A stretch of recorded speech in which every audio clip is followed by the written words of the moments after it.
Good evening. Welcome to TV5 top story. దేశంలో corona మహమ్మారి రూపాలు మార్చుకుంటూ చెలరేగిపోతోంది. రెండో వేవ్తో మరణ మృదంగం సృష్టించిన డెల్టా రకం ఇప్పుడు మరో మార్పు సంతరించుకొని డెల్టా ప్లస్గా మారుతోందంటున్నారు. డెల్టా రకంతో పోల్చితే ఇది మరింత తీవ్ర ప్రభావం చూపుతుందని నిపుణులు ఆందోళన చెందుతున్నారు, అంచనాలు వేస్తున్నారు. ఇప్పటికే దేశవ్యాప్తంగా 40 కేసులు కూడా నమోదయ్యాయట.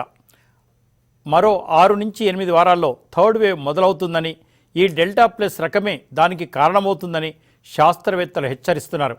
పరిస్థితి ఇంత తీవ్రంగా ఉంటే దేశంలో ప్రభుత్వాల వైఖరి మాత్రం తాంబూలాలు ఇచ్చేశాం, తన్నుకు చావండి అన్నట్టుగా ఉంది. కరోనా సెకండ్ వేవ్ కేసులు తగ్గడంతో అన్లాక్ ప్రక్రియను ప్రారంభించిన ప్రభుత్వాలు కరోనా కట్టడిపై మాత్రం సీరియస్గా దృష్టి సారించినట్టుగా కనిపించడం లేదు. దీంతో ప్రజలు నిబంధనలు మర్చిపోయి మళ్ళీ సమూహాలుగా గుమికూడుతున్నారు. ఇకటు అన్లాక్లో భాగంగా పాఠశాలల ప్రారంభానికి సర్కారు సన్నాహాలు చేస్తుండటం కొంత ఆందోళన కలిగిస్తోంది. థర్డ్ వేవ్ ప్రభావం పిల్లలపై ఎక్కువగా ఉంటుందని ఇప్పటికే అనేక ఊహాగానాలు వస్తున్నాయి. ఈ నేపథ్యంలో స్కూళ్లలో ఎలాంటి జాగ్రత్తలు తీసుకుంటారన్నది కూడా ప్రశ్నార్థకమే. అటు వ్యాక్సినేషన్ కూడా ఇప్పుడిప్పుడే ఊపందుకుంటోంది. థర్డ్ వేవ్ వచ్చే నాటికి కనీసం 40% మందికి వ్యాక్సిన్ పూర్తవ్వాలని నిపుణులు చెబుతున్నా వాస్తవ పరిస్థితులు చూస్తున్నట్టయితే అందుకు సాధ్యమేలా కనిపించట్లేదు. ఇక అటు కరోనా చికిత్స విషయంలోనూ తెలంగాణ ప్రభుత్వం దిద్దుబాటు చర్యలు చేపట్టింది. చికిత్స గరిష్ట ధరల జాబితాను ప్రకటించింది. అయితే మొదటి వేవ్ సమయంలోనూ ఇలాగే ధరలు ప్రకటించినా వాటిని పాటించిన ఆసుపత్రులే కనిపించలేదు. ఇక ఇప్పుడు అవి అమలు అవుతాయనుకోవడం కూడా పొరపాటే అన్న వాదనలు వినిపిస్తున్నాయి. ఇంతకీ అసలు కరోనా ప్రస్తుతం ఏ దశలో ఉంది? థర్డ్ వేవ్ ఎప్పటి నుంచి ఎప్పటి వరకు ఉండే అవకాశం ఉంది? డెల్టా ప్లస్ వేరియంట్ మరీ అంత ప్రమాదకరమా? అన్లాక్ సమయంలో ప్రజలు ఎలా ఉండాలి? ప్రభుత్వాలు ఎలాంటి చర్యలు తీసుకోవాలి? కరోనా చికిత్సకు ప్రకటించిన ధరలో అమలయ్యేలా చూస్తారా? ఇవన్నీ చర్చిద్దాం టాప్ స్టోరీలో.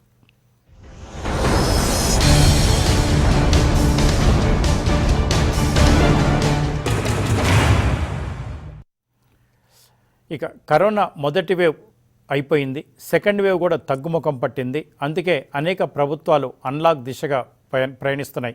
అయితే థర్డ్ వేవ్ వస్తుంది అని చెప్తా ఉన్నారు శాస్త్రవేత్తలు. ఏం జరగబోతోంది? మరి స్కూల్స్ పరిస్థితి ఏంటి? మాల్స్ పరిస్థితి ఏంటి?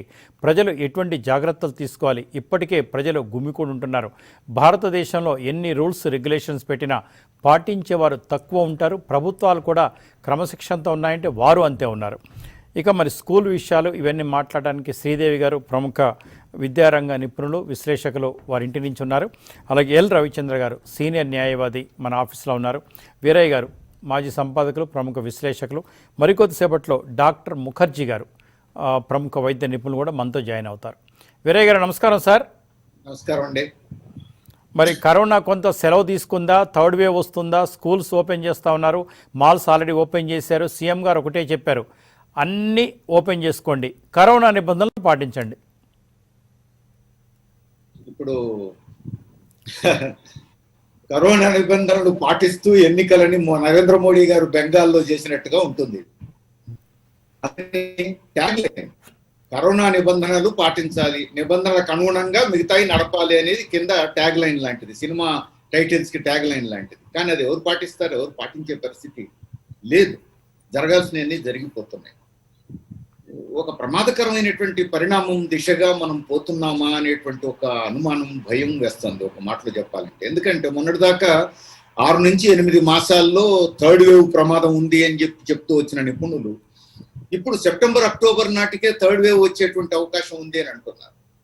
కానీ ఈ ఆందోళన, ఈ పరిస్థితుల నుంచి బయట ఎట్లా పడాలి అనేటువంటి తొందర, తాపత్రయం మనకు కేంద్ర ప్రభుత్వంలో కనపడట్లేదు, రాష్ట్ర ప్రభుత్వంలో కనపడట్లేదు. కానీ ప్రజలు మాత్రం భయపడిపోయే పరిస్థితులు. ప్రజల్లో కూడా ఎట్లా ఉంది, ఒక సెక్షన్ భయపడే వాళ్ళు ఎక్కువ భయపడుతున్నారు. ఇక ఏం జరిగితే జరుగుద్ది, నారబోసినోడు నీరు పోయాడా అన్నట్టుగా తోసుకొని పోయేవాళ్ళు తోసుకొని పోతున్నారు. ఇంకా చెప్పాలంటే భుక్తి మార్గం, బయటికి పోకుండా పని జరగదు, పొట్ట గడవదు. గవర్నమెంట్ కూడా ఏమి తిండి పెట్టడానికి సిద్ధంగా లేదు కదా. కాబట్టి చస్తే చస్తాం, బతికితే బతికినాం, పోదాం, పని చేసుకుందాం, ఉందాం, ఉన్నోడు ఉంటాడు, పోయేటోడు పోతాడు అనేటువంటి ఒక తెగింపు ధోరణి కూడా జనంలో వస్తుంది. దీనికి బాధ్యత వహించాల్సింది పాలకులే కదా. అందుకని ఇప్పటికైనా ప్రభుత్వానికి నిర్దిష్టమైనటువంటి ప్రణాళిక ఉండాలి. మొదటి వేవ్ అయిపోయింది, రెండో వేవ్ అయిపోయింది, మూడో వేవ్ దిశగా మనం పోతున్నామని ఆల్రెడీ హెచ్చరికలు వస్తున్నాయి. ఇప్పటికీ ప్రణాళిక లేదు. ఇది 2 విధాలుగా. ఆర్థిక వ్యవస్థను కాపాడుకునేందుకు మీ ప్రణాళిక ఏమిటి?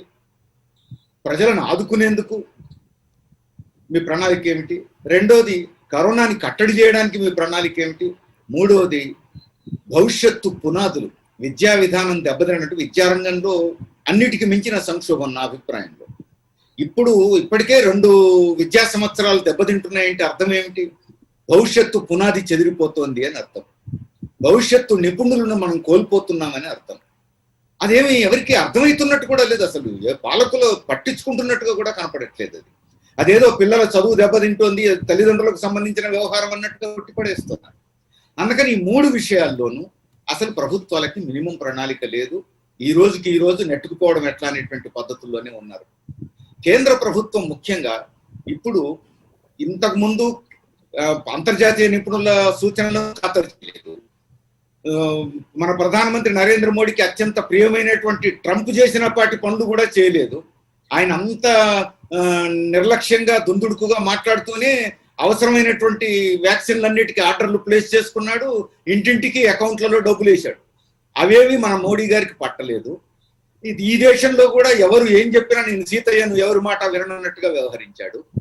ఇప్పుడు కాన్ఫెడరేషన్ ఆఫ్ ఇండియన్ ఇండస్ట్రీస్ కొత్త అధ్యక్షులు టివి నరేంద్రన్ చాలా కీలకమైనటువంటి సూచనలు చేశారు. నరేంద్ర మోడీ గారికి బడా పారిశ్రామికవేత్తలంటే ప్రేమ. అలాంటి సిఐఐ అధ్యక్షులు చేసిన సూచనలైనా కనీసం చెవికెక్కుతాయా మనం చూడాల్సినటువంటి అవసరం ఉంది. ఆయన చేసిన సూచనలు ఏమిటి? తక్షణం కనీసం 3 లక్షల కోట్ల రూపాయల ప్యాకేజీ ప్రకటించాలి అన్నాడు ఆయన.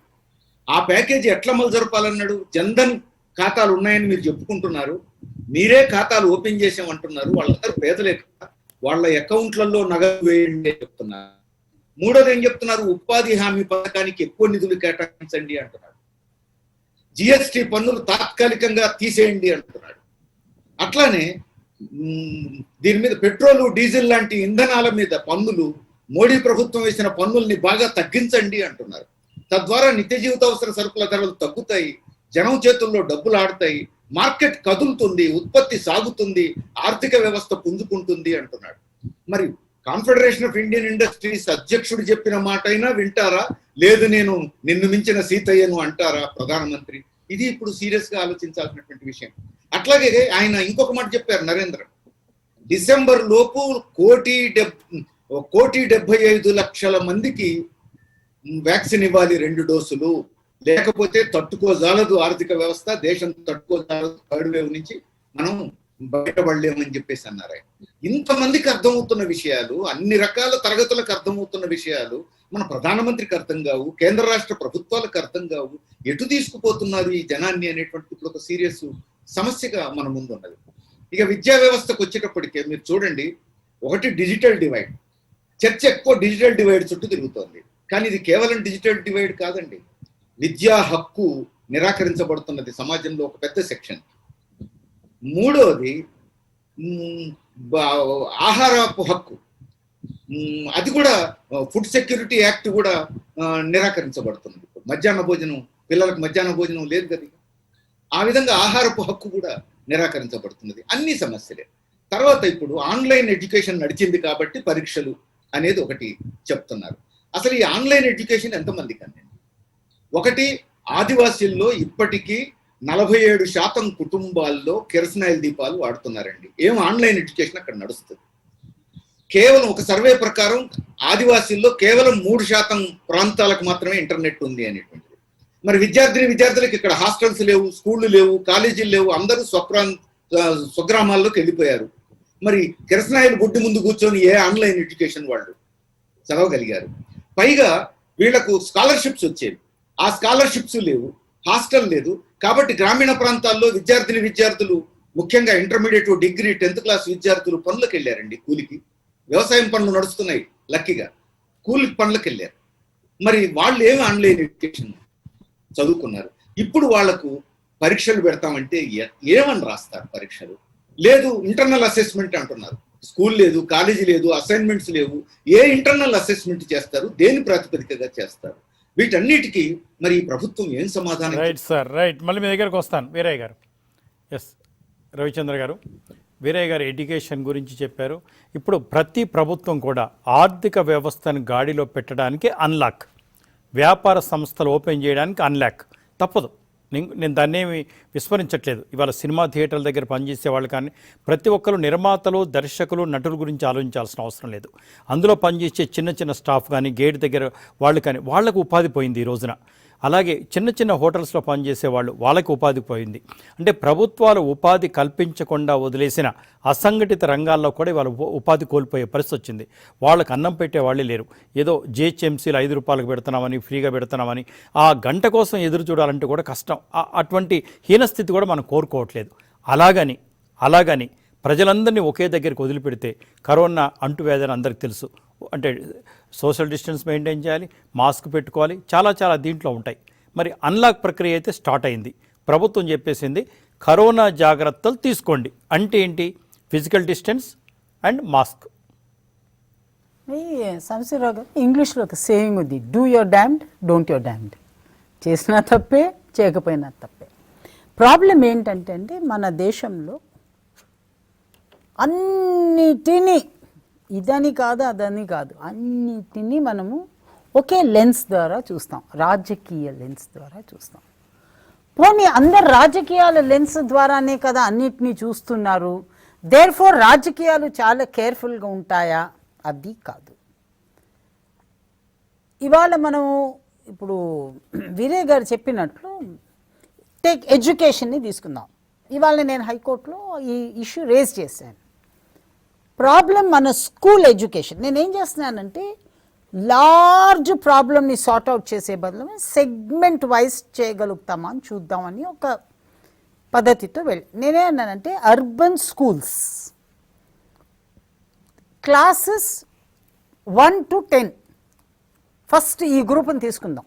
1 to 10 క్లాస్ 1 to class 10 ఈ గ్రూప్ని తీసుకుందాం. మనం గుర్తు చేసుకోవాల్సింది ఏంటంటే ఈ రోజుకి వేవ్ 3 ప్రకారంగా చెప్తున్నారు, విపుణులు చెప్తున్నది ఏంటంటే వేవ్ 3లో చిల్డ్రన్ చాలా ఎఫెక్ట్ అవుతారు అని ఒక. రెండోది, ఈ రోజుకి మనం మాట్లాడుతున్నప్పుడు చిల్డ్రన్కి వ్యాక్సిన్ లేదు. చిల్డ్రన్ని అడల్ట్కి పాకెట్ ఎడిషన్ అని అనుకోవడం తప్పు. The medication for children is completely is a different science. So అరే పెద్దోళ్ళకి ఇంత ఇస్తే చిన్నోళ్ళకి తక్కువ ఇస్తే అయిపోతుంది కదా అనే పద్ధతిలో జరగదు. వీళ్ళు children are not pocket editions of adults. ఈ పరిస్థితుల్లో పిల్లలకి వ్యాక్సిన్ ఒకటి లేదు. మన దేశంలో పెద్దోళ్ళే ఎలా బిహేవ్ చేస్తున్నారు అనేది తెలుస్తోంది. మనము ప్రభుత్వాల్ని చాలా ఈజీగా మనము తప్పు చెప్పేసి కూర్చుంటాం కానండి. ఆ కుంభమేళాకి ఎవరు రమ్మన్నారండి అందరినీ? ఎవరు వదిలేరండి? అంటే ప్లీజ్ అండర్స్టాండ్ 2 things. ప్రభుత్వం వదలకూడదనేది ఒప్పుకుందాం, వదిలేరే. పోయింది మనం కదా. వై కెన్ పబ్లిక్ ఒక కాన్షియస్నెస్ మార్కెట్కి పోమంటే అందరు గుంపులు అంటే మా ఇంటి ముందు ఒక షాప్ ఉంది, అక్కడ పోయి నేను రోజు గొడవ పడుతున్నా, అరే నువ్వు సోషల్ డిస్టెన్స్ మెయింటైన్ చేయరా. ఆయన ఎవరు? మా ఇంటికి పంపించేస్తాడు కూరగాయలు, నాకు ప్రాబ్లం లేదు. But I don't want to be an elitist. I want to try it out, tell people what the problem is. కోవిడ్ని ప్రభుత్వాలు ఎంత ఫైట్ చేయగలిగినా ప్రజల్లో అరే ఇది మన కష్టము అనే మాట వచ్చే వరకు ఈ ఛాలెంజ్ ప్రభుత్వాలకు ఉంటాయి. ఒకటి. పోనీ ప్రభుత్వాలు కూడా 2-3 ప్రాబ్లమ్స్ ఉన్నాయి వాళ్ళకు. యూ మస్ట్ అండర్స్టాండ్, ప్రభుత్వం ఏది చేసినా, ఏ ప్రభుత్వం, ఈ ప్రభుత్వం కదా, ఆ ప్రభుత్వం కాదు, సెంటర్ కాదు, స్టేట్ కాదు, నేబరింగ్ స్టేట్స్ కాదు, ఎవరు కాదు. ఫార్చునేట్లీ తెలంగాణకి పక్కనున్న 5 స్టేట్స్లో వేరే వేరే గవర్నమెంట్స్ ఉన్నాయి. ఒక్క స్టేట్ కూడా సేమ్ గవర్నమెంట్స్ లేవు. అలాంటి పరిస్థితుల్లో ఏ స్టేట్ కూడా ఒక డిజాస్టర్ మేనేజ్మెంట్ యాక్ట్ కింద ఒక సరైన కమిటీని కాన్స్టిట్యూట్ చేసి, ఒక ఎపిడమాలజిస్ట్ని పెట్టుకొని, ఒక ఫైనాన్షియల్ ప్లానింగ్ పెట్టుకొని, ప్రభుత్వం we don't want politics for the next 1 year. This is our challenge. We want to be హ్యూమన్గా చూస్తాం. మాకు వ్యతిరేకంగా ఉన్న మనుషులకైనా పర్వాలేదు, వీళ్ళకైనా పర్వాలేదు, మంచిది చేసి దేశంలో అందరు బ్రతుకుతే చాలు అనుకునే రాజకీయ నాయకుడు నాకు ఒక్కడు కనిపించడం లేదండి. a major problem in the country, major crisis in the country. Character of politician and discipline of the citizen. These two are the major crisis points in dealing with the pandemic in our country. Having said this, going back to స్కూల్స్లో పెద్ద problem ఏంటంటే అండి, చిన్న పిల్లకాయలని ఇన్ని 1.5 years తర్వాత స్కూల్కి వచ్చి పక్కనోడితో మాట్లాడొద్దంటే వింటాడండి? ఒకటి. రెండోది, వెరీ మోర్ ఇంపార్టెంట్ పాయింట్ మన అందరం మర్చిపోతుంది ఏంటంటే, ఎడ్యుకేషన్ యాక్ట్ ఉంది. ఎడ్యుకేషన్ యాక్ట్ కింద వాళ్ళు ఏం చేస్తారంటే, ఇంతమంది స్టూడెంట్స్ ఉండాలంటే 40 మందో 50 మందో స్టూడెంట్స్ ఉండాలంటే ఒక క్లాస్ రూమ్ ఉండాలి, ఒక క్లాస్ రూమ్ లెంగ్త్ బ్రెత్ ఇంత ఉండాలి, ఇన్ని బెంచెస్ ఉండాలి, ఇన్ని టేబుల్స్ ఉండాలి. ఇవన్నీ without social distancing. It is normal circumstances. దాన్ని మనం 5 times ఇంక్రీజ్ చేయాలి to have social distancing. So మీరు ఏం చేయాలి, స్కూల్ని 1/5 తగ్గించాలి. Only then that 5 number remains. ఎవరైనా ఇది ఆలోచించారా? స్కూల్ స్టార్ట్ చేసేద్దాం, నడిపించేద్దాం. అండ్ పూర్తి దేశంలో ఒకటే రాష్ట్రంలో రేపటి నుంచి స్కూల్ స్టార్ట్, అదే 31 జూలై నుంచి అనేది డెసిషన్ ప్రభుత్వం తీసుకుంది మన ఒక్క రాష్ట్రమే, నో అదర్ స్టేట్. మనం ఎడ్యుకేషన్లో ముందు పడాలని చాలా మంచి ఐడియా, కానీ మనము గ్రేవ్యార్డ్కి ముందు వెళ్తామా, ఎడ్యుకేషన్కి ముందు వెళ్తామా? ఒకటి. రెండోది, సాంబశివరావు గారు, మనం అందరం గుర్తుపెట్టుకోవాల్సింది ఏంటంటే, మన ఇంట్లో అందరం ఎవరినో ఒకరిని కోల్పోతున్నాం ఈ పాండమిక్లో. తట్టుకోగలుగుతాం, కానీ మన ఇంట్లో చిన్న పిల్లలు పోతే మాత్రం తట్టుకోలేం. పోవడం కాదు, వాళ్ళు పడే కష్టాలు చూసి మనం తట్టుకోలేం. I give you small example. నా జీవితంలో నేను 2 సార్లు 3 సార్లు ఏడ్చుంటానండి, all through in my 65 years. పెద్దగా నాకు ఏడుపు అనే టీయర్స్ అంత ఈజీగా రాదు. నాకు ఒక ఆపరేషన్, అపెండిసైట్, కిడ్నీ స్టోన్ ఆపరేషన్ ఏదో అయ్యి ఇంటికి వచ్చాను. మా పాప 1 year చైల్డ్కి మీజిల్స్ ఏదో వచ్చింది. హాస్పిటల్లో అంత ధైర్యంగా ఉన్న మనిషి ఇంటికి వచ్చి ఆ ముఖం చూడంగానే ఏడ్చేశాను. You must understand, children there are tomorrow అండి. Are we dealing with tomorrow so carelessly?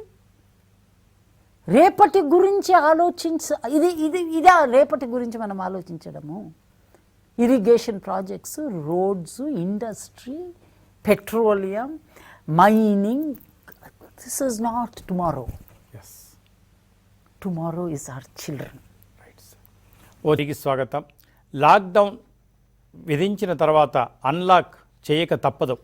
ఏ ప్రభుత్వాలైనా కొన్ని జాగ్రత్తలు తీసుకోమని చెప్తారు, ఆ తర్వాత ప్రజలకు వదిలిపెట్టేశారు. కానీ ఎటువంటి జాగ్రత్తలు తీసుకోవాలో ప్రజలకు అర్థం కాక ఎక్కడ పడితే అక్కడ గుమ్మికూడుతున్నారు. ఇది సరే, మరి పిల్లల భవిష్యత్ ఏంటి? అంతేకాకుండా ప్రైవేట్ విద్యా సంస్థల గురించి కూడా మనం ఆలోచించాలి. కార్పొరేట్ స్థాయి వదిలిపెట్టేయండి. చాలామంది 1-2 స్కూల్స్ పెట్టుకొని ఉంటున్నారు. మొన్న ఈ మధ్య ఒకళ్ళు ఆన్లైన్ క్లాసులకి ఫీజులు ఎందుకు కట్టాలి అని గద్దించారు. ఇంకా బూతులు మాట్లాడవచ్చు మాకు కూడా అని చెప్పారు. మరి బస్సులకి ఎందుకు కట్టాలన్నారు? మరి వారి ఈఎంఐలు అయితే తప్పదు కదా, డ్రైవర్ క్లీనర్ శాలరీస్ తప్పదు కదా, మినిమం కరెంటు బిల్లు తప్పదు కదా, దాన్ని శుభ్రం చేయాల్సిన ఆవశ్యకత ఉంటుంది కదా, ఆ స్టాఫ్కి శాలరీస్ తప్పవు కదా, స్టాఫ్ అందరికీ ఎంతో కొంత శాలరీస్ ఇవ్వక తప్పదు. కానీ విద్యార్థులు పేమెంట్ చేయకపోతే వాళ్ళకి ఎక్కడి నుంచి వస్తాయి? ఇన్నాళ్ళు సంపాదించుకున్నారు కదా అని ఒక మాట మాట్లాడతారు. మరి మీరు కూడా పెట్టి చూడండి, ఒక స్కూల్ తెలుస్తుంది బాధలేంటో. మేడం నమస్తే. నమస్తే అండి, మాట్లాడండి మేడం. చాలా చక్కటి టాపిక్ తీసుకున్నారు సాంబశివరావు గారు. మా విద్యా సంస్థల బాధలు చెప్పుకోవడానికి, ఆ గోడు వెళ్ళపుచ్చడానికి ఒక అవకాశం క్రియేట్ చేసినందుకు first of all I would like to thank TV5 and మీకు కూడా. 2-3 విషయాలు మనం మాట్లాడుకోవాలండి. ఈ పాండమిక్ టైంలో ఎకనామిక్ గా, ఆర్థికంగా దేశం ఎంత వెనుకబడింది, ఎన్ని రంగాలు దెబ్బతిన్నాయి, ఎంతమంది నిరుద్యోగులు అయ్యారు, కార్మికుల గురించి, లోవర్ స్టాటా గురించి మనం బాగా డిస్కస్ చేస్తున్నాం. చాలా మంచిదే. విఘ్నులు, మేధావులు అందరూ ముందుకొచ్చి వాళ్ళ ప్రతిపాదనలు చెప్తున్నారు, చాలా బాగుంది. కానీ ఇక్కడ బాగా పూర్తిగా నిర్లక్ష్యానికి గురైంది విద్యారంగం. పూర్తిగా నిర్లక్ష్యానికి గురైంది విద్యారంగం. ఆ రంగం గురించి కానీ, విద్యార్థులు కోల్పోతున్నటువంటి విద్యా సంవత్సరం వెనక వాళ్ళు కోల్పోతున్నటువంటి వాళ్ళ టాలెంట్ కానీ, నాలెడ్జ్ కానీ, స్కిల్స్ కానీ, దాని గురించి ఎవ్వరూ మాట్లాడడం లేదు. 2 ఏళ్ల నుంచి పిల్లలు ఇంట్లో కూర్చొని ఉన్నారు. రెగ్యులర్ గా స్కూళ్ళకి కాలేజీలకి వెళ్ళి రెగ్యులర్ గా చదువుతూ వాళ్ళని ఎంతో మానిటర్ చేస్తూ ఎంతో ఉత్సాహపరుస్తూ మోటివేట్ చేస్తూ ముందుకు తీసుకెళ్తుంటేనే మన పరిస్థితులు అంతంత మాత్రంగా ఉన్నాయి.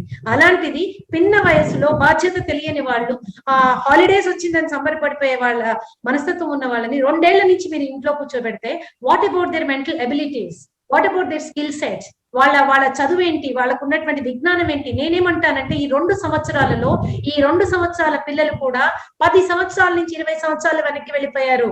రాబోయే కాలంలో ఎప్పుడైతే ప్లేస్మెంట్స్ జరుగుతాయో ఈ 2 సంవత్సరాల్లో పాస్ అయిన విద్యార్థుల ఎంప్లాయ్మెంట్ ప్రశ్నార్థకంగానే ఉంటుంది. ఈ పిల్లలకి ఎంప్లాయబిలిటీ కూడా, వాళ్ళకున్న ఎంప్లాయబిలిటీ స్కిల్స్ కూడా ప్రశ్నార్థకంగానే ఉంటుంది. తల్లిదండ్రులు ముఖ్యంగా గమనించాలి. నేను చిన్న బిడ్డల గురించి మాట్లాడడం లేదండి.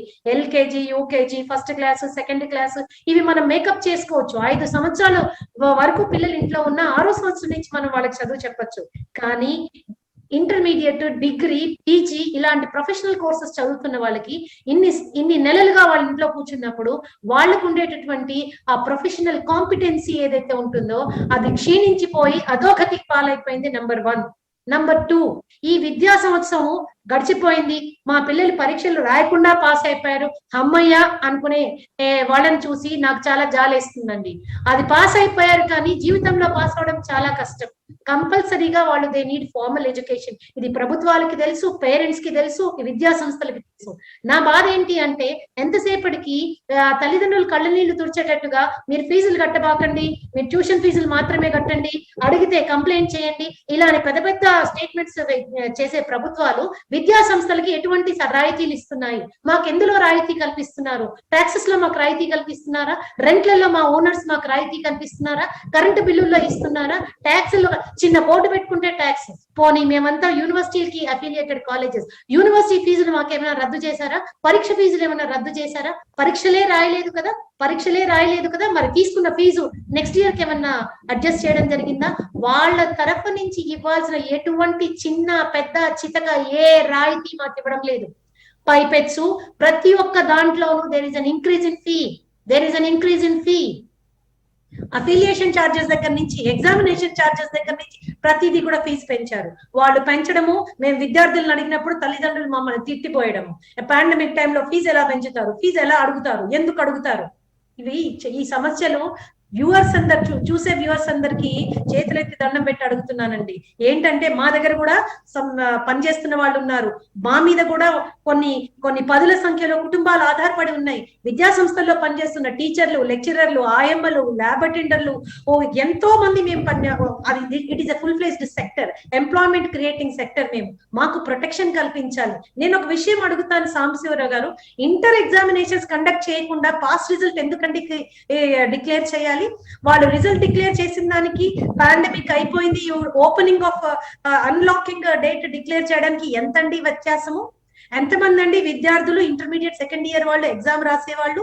4,50,000 నుంచి 5 లక్షల డోసులు ప్రభుత్వాలు ఇంటర్ సెకండ్ ఇయర్ పిల్లలకి అందరికి ప్రతి కాలేజ్ నుంచి సెంటర్ గా చేసుకుని మనం ఇవ్వలేమా? వాళ్ళలో కాంపిటెన్సీని చంపేసే విధంగా వాళ్ళకి ఒక రాబోయే కాలానికి ఫేస్ చేసేటటువంటి ధైర్యాన్ని సన్నగిల్లేటట్టుగా ఈ నిర్ణయం ఎందుకు తీసుకున్నారు?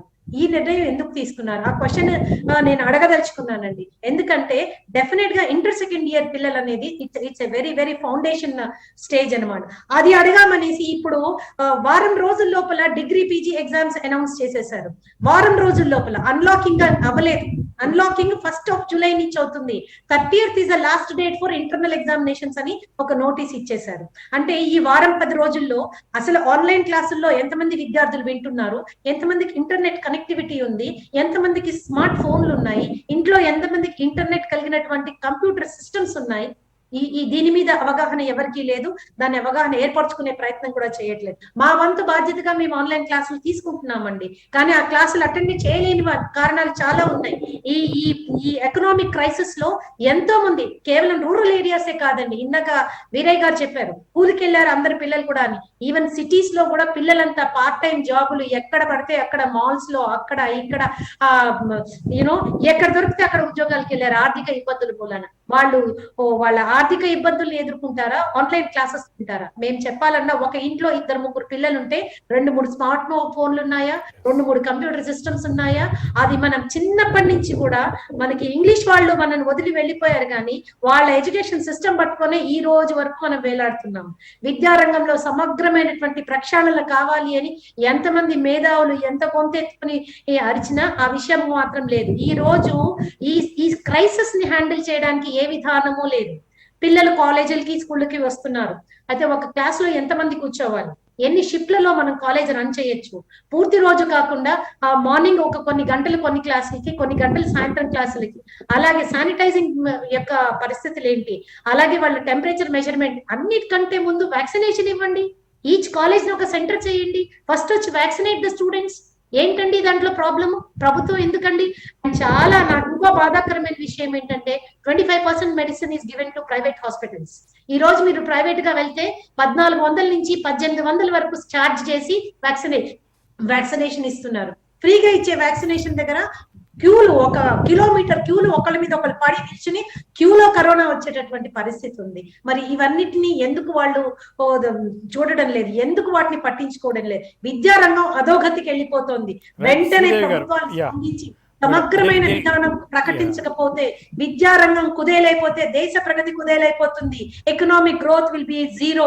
రిసెషన్ అప్పుడు కాదండి, రాబోయే కాలంలో వస్తుంది. ఈ సిచ్యువేషన్ ఇమీడియట్ గా అదుకోవాల్సిన పరిస్థితి ఉంది. ప్రతి కాలేజ్ ఓపెన్ చేయాలండి. ఓపెన్ చేసి ప్రభుత్వం ముందుకు వచ్చి స్టూడెంట్స్ కి కావాల్సినటువంటి వ్యాక్సినేషన్స్ ఇచ్చి, టీచర్స్ ని వ్యాక్సినేట్ చేసి, స్టూడెంట్స్ కి ఎస్పెషల్లీ విద్యా రంగంలో ఉన్నటువంటి మీడియోకర్ స్కూల్స్. సాంశివరావు గారు నాకు ఒక్క నిమిషం ఎక్కువ ఇవ్వండి. ఏవో కొన్ని కార్పొరేట్ స్కూల్స్ కొన్ని చెడు విధానాల్ని అవలంబించి పిల్లల దగ్గర నుంచి అధిక ఫీజులు తీసుకున్నారు అనేటటువంటి వాటిని విపరీతంగా ఎక్స్పోజ్ చేసి 90% ఆఫ్ గుడ్ ఎడ్యుకేషనల్ ఇన్స్టిట్యూషన్స్ ఈరోజు సఫర్ అవ్వడానికి కారణం అవుతుందండి. ఉన్న వాళ్ళు కట్టక, లేని వాళ్ళు కట్టక, అది 1 నెల 2 నెలలు కాక 2 ఏళ్ల నుంచి సరిగ్గా కట్టకపోతే విద్యా సంస్థలు ఎటుపోవాలి, అందులో పనిచేస్తున్న వాళ్ళు ఎటుపోవాలి? ఒక్కొక్క సంస్థకి 50,000 70,000 ఎస్ఎఫ్టీ. నా విద్యా సంస్థలు 70,000 ఎస్ఎఫ్టీ లో ఉందండి బిల్డింగ్. 6 నెలల తర్వాత నేను కాలేజ్ తెరిచిన కాలేజ్ మెయింటైన్ చేయాలి కదా, దానికి కావాల్సిన బిల్లులు కట్టాలి కదా, ట్యాక్స్ ఎగ్జెంప్షన్ నాకేమి ఇవ్వలేదు కదా, పోనీ ప్రభుత్వం నుంచి మాకేమి గ్రాంటెడ్ ఎయిడ్ లేదు కదా, రూపాయి ఆదాయం మాకు ప్రభుత్వం నుంచి లేదు కదా. మా పిల్లలకి బస్ పాసులు ఇవ్వాలన్నా మేము సంవత్సరానికి 5,000 డిపాజిట్ కట్టే పరిస్థితి అండి. కాబట్టి నేనేమంటానంటే ఈ పరిస్థితి చాలా ఘోరంగా ఉంది. ఓపెన్ చేయడానికి మేమందరము సిద్ధమే. సమగ్రమైన విధానాల్ని వాళ్ళు ప్రకటించాలి. అండ్ విద్యా సంస్థలకు కూడా రాయితీలు ఇవ్వాలి. విద్యా సంస్థల్లో పనిచేసేటటువంటి especially degree colleges and junior colleges లో పనిచేసే ప్రైవేట్ లెక్చరర్స్ కి కూడా డెఫినెట్ గా some cash should be given. తప్పకుండా మేడం, 1 minute. సార్ ఇప్పుడు దే 2 ప్రాబ్లమ్స్ అండి. ఎవరు ఏ ఇండస్ట్రీలో ఉంటే ఆ కోణ నుంచి చూసి మా ఇండస్ట్రీ చాలా పాడైంది, ఇంకా మిగతా ఇండస్ట్రీస్ కంటే మేమే చాలా ఇంపార్టెంట్. నేను న్యాయ వ్యవస్థ నుంచి వస్తున్నాను. నేను చెప్తాను, న్యాయ వ్యవస్థలో మేము కొంతమంది అడ్వకేట్లను చూసి మంచి కార్లు ఉన్నాయి, మంచి ఇల్లులు ఉన్నాయని. చాలామంది అడ్వకేట్లకి నెలకి 10,000 రాదండి. వాళ్ళు ఏదో రోజు కోర్టుకు వచ్చి ఒక 500, 300, 200 కేసులు చేసుకొని పోయే వాళ్ళు ఉన్నారు. కోర్టులు మూసేసాము. ఏం చేస్తాం?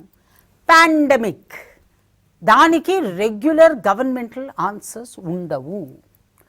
ప్రభుత్వం దీనికి ట్యాక్స్ పే చేయకూడదు, దానికి ట్యాక్స్ తీసుకోకూడదు, దీనికి ట్యాక్స్ తీసుకోకూడదు.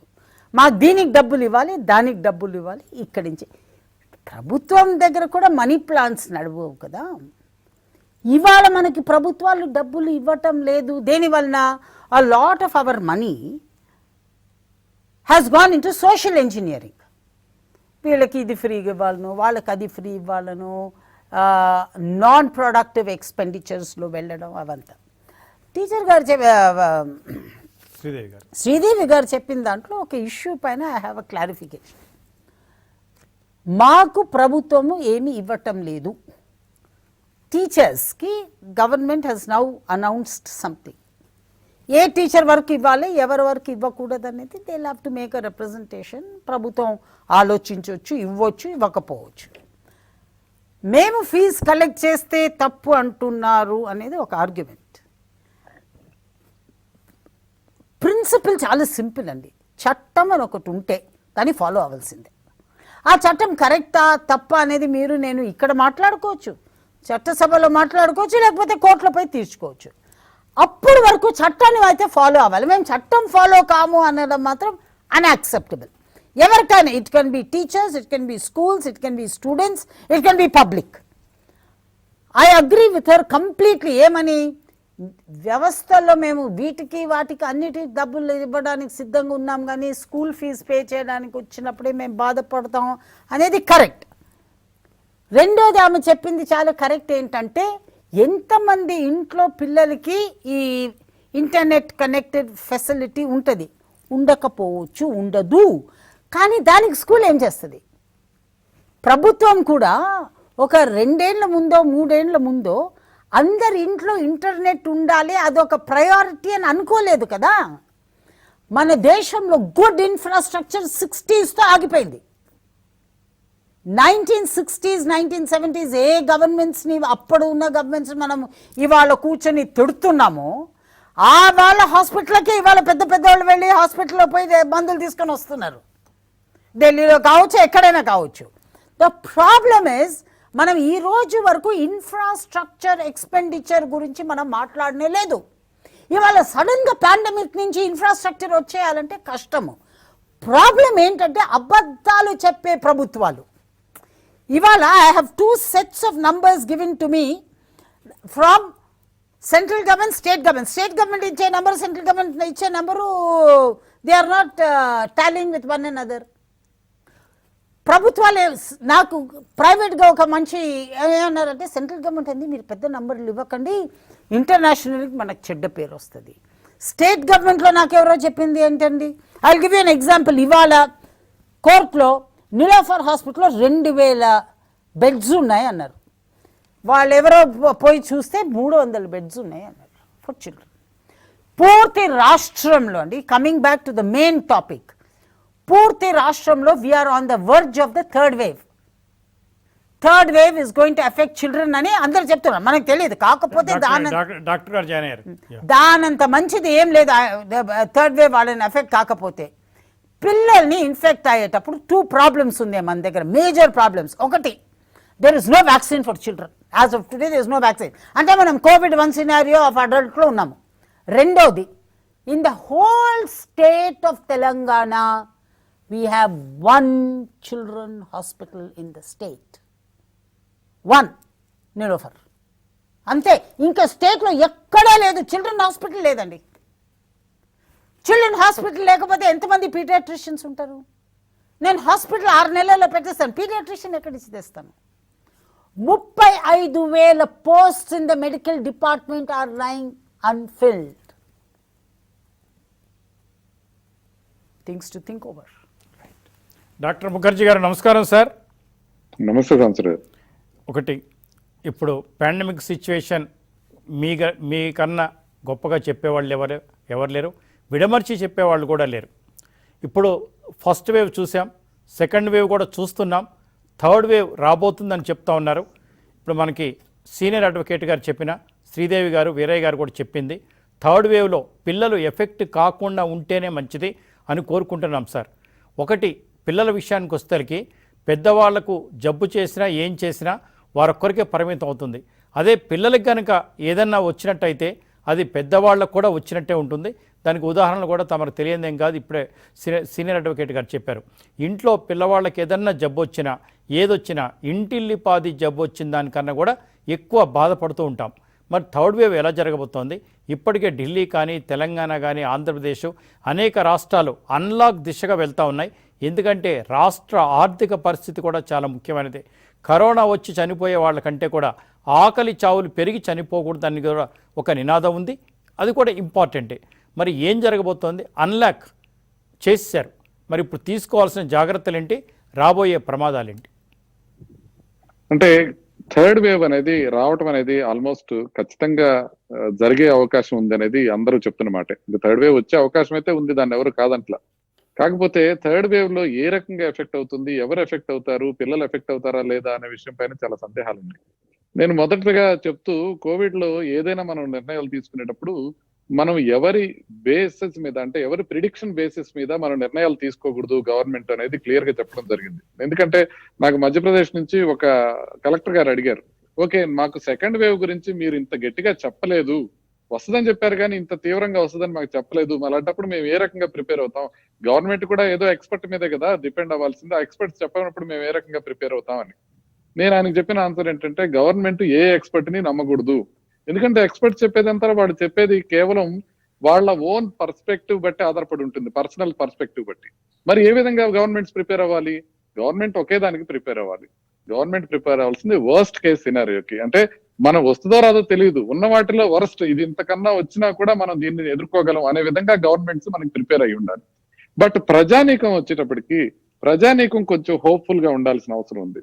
నిన్నటికి నిన్న మా ఫ్రెండ్ సైకాట్రిస్ట్ గుంటూరులో ఉంటే దగ్గర 3 వచ్చి అడ్మిట్ అయిపోయారంట. అంటే మా పిల్లలకు వచ్చేస్తుందేమో మేము ఏం చేయాలి అని చెప్పి ఆందోళనలో గుండె వేగం విపరీతంగా పడిపోయి అడ్మిట్ అయిపోయారంట హాస్పిటల్లో, సైకాట్రిక్ పేషెంట్లు అయిపోయి. కాబట్టి మనం ప్రజలకి భరోసా ఇవ్వాల్సిన అవసరం ఉంది. ప్రజలు వర్స్ట్ కి ప్రిపేర్ అవ్వాల్సిన అవసరం లేదు. ఎందుకంటే ప్రజలు ఏంటంటే ఇప్పుడు మనకి పిల్లలకి వస్తుందా రాదా అనేది ఒక ఎవిడెన్స్ ఏమన్నా ఉందా అంటే మనకి క్లియర్ గా ఎవిడెన్స్ లేదు. పిల్లలకు వస్తుంది అనే విషయంలో ఖచ్చితంగా మనకేం ఎవిడెన్స్ లేదు. ఎందుకు అనుకుంటున్నాం అంటే పెద్దవాళ్ళందరూ వ్యాక్సినేట్ అయిపోతే, పెద్దవాళ్ళు ప్రొటెక్షన్ లోకి వెళ్ళిపోతే అప్పుడు వైరస్ అటాక్ చేయడానికి ఎవరు ఉండదు కాబట్టి కొత్త మ్యుటేషన్స్ ఇవాల్వ్ అయ్యి అది పిల్లల్లో వచ్చే విధంగా ఉండే అవకాశం ఉంది, అట్లా పిల్లలు ఎఫెక్ట్ అయ్యే అవకాశం ఉంది అనేది చెప్పడమే. ఇంకొక రకంగా చెప్తే ఫస్ట్ వేవ్ కన్నా సెకండ్ వేవ్ లో పిల్లలు ఎక్కువ మంది ఎఫెక్ట్ అయ్యారు కాబట్టి థర్డ్ వేవ్ లో ఇంకా ఎక్కువ రావచ్చు అనేది ఇంకొక వాదన. కానీ ఐసీఎంఆర్ రిలీజ్ చేసిన డేటా ప్రకారం పర్సంటేజ్ వైజ్ గా చూసుకుంటే పిల్లలు మొదటి వేవ్ లో ఏ రకంగా ఎఫెక్ట్ అయ్యారో రెండో వేవ్ లో కూడా అదే విధంగా ఎఫెక్ట్ అయ్యారు. థర్డ్ వేవ్ లో పిల్లలు ఎఫెక్ట్ అవుతారని మనం భయపడుతున్నాం. ఫస్ట్ సెకండ్ వేవ్స్ లో కూడా విపరీతంగా పిల్లలు ఎఫెక్ట్ అయ్యారు. కాకపోతే ప్రమాదం జరగలేదు, ఎందుకంటే పిల్లలకి దాన్ని ఎదుర్కొనే అవకాశం ఎక్కువ ఉంటుంది. ఎస్పెషల్లీ సెకండ్ వేవ్ లో మీరు చూసినట్లయితే ఒకసారి ఇంట్లో ఒకరికి వస్తే ఇంట్లో అందరికీ వచ్చేసినట్టే అయిపోయింది. అంటే పిల్లలకు వస్తే కాదు, అడల్ట్స్ కూడా ఒకరికి వస్తే నలుగురికి వచ్చేసిన పరిస్థితి అనమాట. అయినా పిల్లలు శుభ్రంగానే ఉన్నారు, పెద్దవాళ్ళు ఇబ్బందులు పడ్డారు. థర్డ్ వేవ్ లో ఇలా కాకుండా పిల్లలు ఎక్కువ ఇబ్బంది పడతారు అని చెప్పడానికి మన దగ్గర ఏమీ ఎవిడెన్స్ లేదు. కాకపోతే అలా ప్రిపేర్ అవ్వాల్సిన అవసరం ప్రభుత్వానికి, దాన్ని చూసి భయపడకుండా ఉండాల్సిన ధైర్యం ప్రజలకు ఇవ్వాల్సిన అవసరం ఉంది. ఈ డైకాటమీని మనం అర్థం చేసుకుంటే గనక మనం దేన్నైనా ఈజీగా ఎదుర్కోవచ్చు. ఇంకొకటి నేను ఇందాక శ్రీదేవి గారు చెప్తున్నప్పుడు లాస్ట్ లో విన్నాను, ఈ దశలో ప్రభుత్వం వీటిని ఓపెన్ చేయాలా, అన్లాక్ చేయాలా, చేయకూడదా అనే నిర్ణయం ఏదైతే ఉందో చాలా డిఫికల్ట్ నిర్ణయం అండి, చాలా డిఫికల్ట్ నిర్ణయం. అది ఈజీ నిర్ణయం కాదు. యాజ్ అన్ ఎక్స్పర్ట్ నన్ను అడిగారు అనుకోండి, మీరు ఇది ఓపెన్ చేయాలా కరెక్టా అని కాదా అని, నేను ఒక టేబుల్ వేసి ఇస్తాను. ఓపెన్ చేయటం వల్ల లాభాలు ఇవి, ఓపెన్ చేయడం వల్ల నష్టాలు ఇవి, నిర్ణయం మీరు తీసుకోండి. ఎందుకంటే నిర్ణయం తీసుకునే బాధ్యత ప్రభుత్వానిదే. ఆ నిర్ణయం తీసుకుంటే దాని నుంచి వచ్చే డ్యామేజ్ ని ఏ రకంగా లిమిటేట్ చేయాలనేది మళ్ళీ నేను చెప్తాను. ఇప్పుడు ఫర్ ఎగ్జాంపుల్ స్కూల్స్ ఓపెన్ చేశారనుకోండి, పిల్లలకి మనం ప్రొటెక్ట్ చేసుకోవాలి. పిల్లల్ని ఏ రకంగా ప్రొటెక్ట్ చేసుకోవాలి? పిల్లలందరికీ సేమ్ రిస్క్ ఉండదు. పెద్ద పిల్లలకి ఎక్కువ రిస్క్ ఉంటుంది, చిన్న పిల్లలకి తక్కువ రిస్క్ ఉంటుంది. 5 ఏళ్ల లోపల మీరు ఏదైతే నర్సరీస్ కానీ అన్వాంటెడ్ ఎడ్యుకేషన్, అన్నెసెసరీ ఎడ్యుకేషన్ ఉందో అది ఇమ్మీడియట్ గా ఆపేసేయాలి, అది అవసరం లేదు. ఆల్రెడీ అందరూ డెసిషన్ తీసుకుని ఉంటారు. 5 ఏళ్ల తర్వాత ఉన్న వాళ్ళల్లో చిన్న పిల్లలకి పెద్దగా ప్రమాదం ఉండదు. మనకి మెయిన్ ప్రమాదం ఎక్కడొస్తుందంటే పెద్దవాళ్ళలో, మీరు 8వ క్లాస్ నుంచి పైన ఉన్న వాళ్ళకి కొంచెం ప్రమాదం ఎక్కువ ఉంటుంది. సో వాళ్ళలో ఎవరెవరికైతే రిస్క్ ఫ్యాక్టర్స్ ఎక్కువగా ఉన్నాయో గమనించాలి. రిస్క్ ఫ్యాక్టర్స్ అంటే ఏ రకంగా ఉంటాయి? పిల్లల్లో ఒబేసిటీ ఉన్నవాళ్ళు, పిల్లల్లో ఆస్తమా ఉన్నవాళ్ళు, పిల్లల్లో వేరే జబ్బులు ఉన్నవాళ్ళు, ఐడెంటిఫై చేయాల్సిన అవసరం ఉంటుంది. వాళ్ళని ఐసోలేట్ చేయాల్సిన అవసరం ఉంటుంది. ఈ లోపల కుదిరితే వాళ్ళకి వ్యాక్సినేషన్ తీసుకోవాల్సిన అవసరం ఉంటుంది. పిల్లల్లో మరి వ్యాక్సిన్ లేదు కదా, లేదు కదా అంటే ఏ రకంగా చేయొచ్చు అంటే ఫైజర్ వ్యాక్సిన్ ఆల్మోస్ట్ చివరి దశలో ఉంది మన ఇండియాలో యాక్సెప్ట్ చేయడానికి.